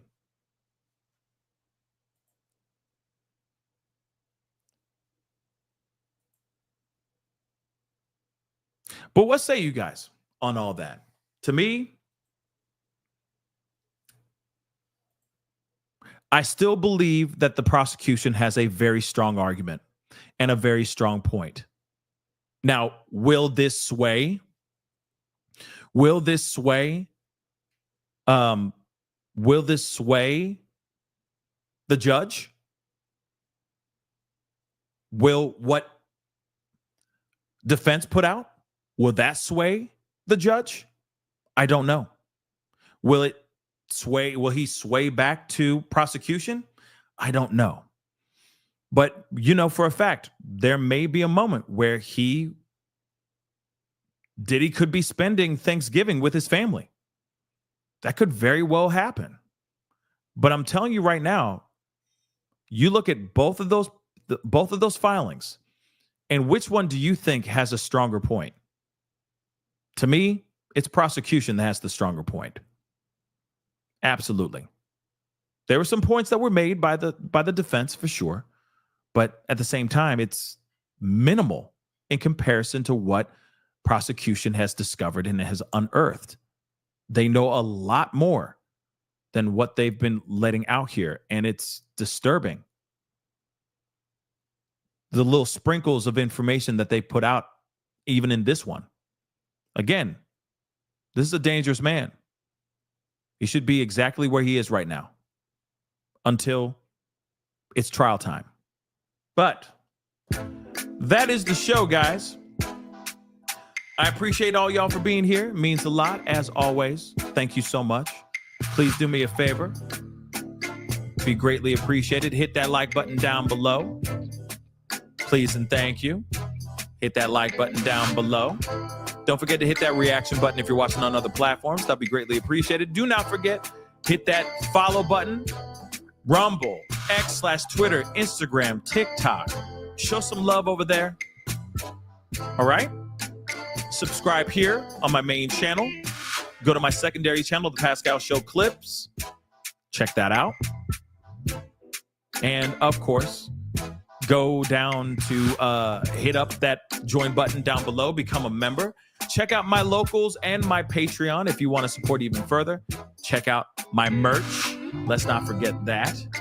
PascalMerch.com. We got some really great stuff. Real talk, we got kids stuff now. Brad Al. Okay. Great stuff for kids, especially the holiday stuff. Go check that stuff out. We got some great stuff. Go check it out. All right. And of course, I got that GoFundMe. Go check it out as well. It's in the description box down below. I'm sure you're going to find something you'll love. What am I saying? A little bit goes a long way with the GoFundMe. But when it comes to the Pascal Show merch store, I'm sure you're going to find something you're going to love, or something for your little ones. I'm sure you're going to find something to love over there too. So anyway, it is time to get going. Much love to you guys. I will see you guys very, very soon. Have a great rest of your afternoon. I got to get going. Be good to yourselves. Be good to one another. We'll talk soon. This is the Pascal Show. Bye.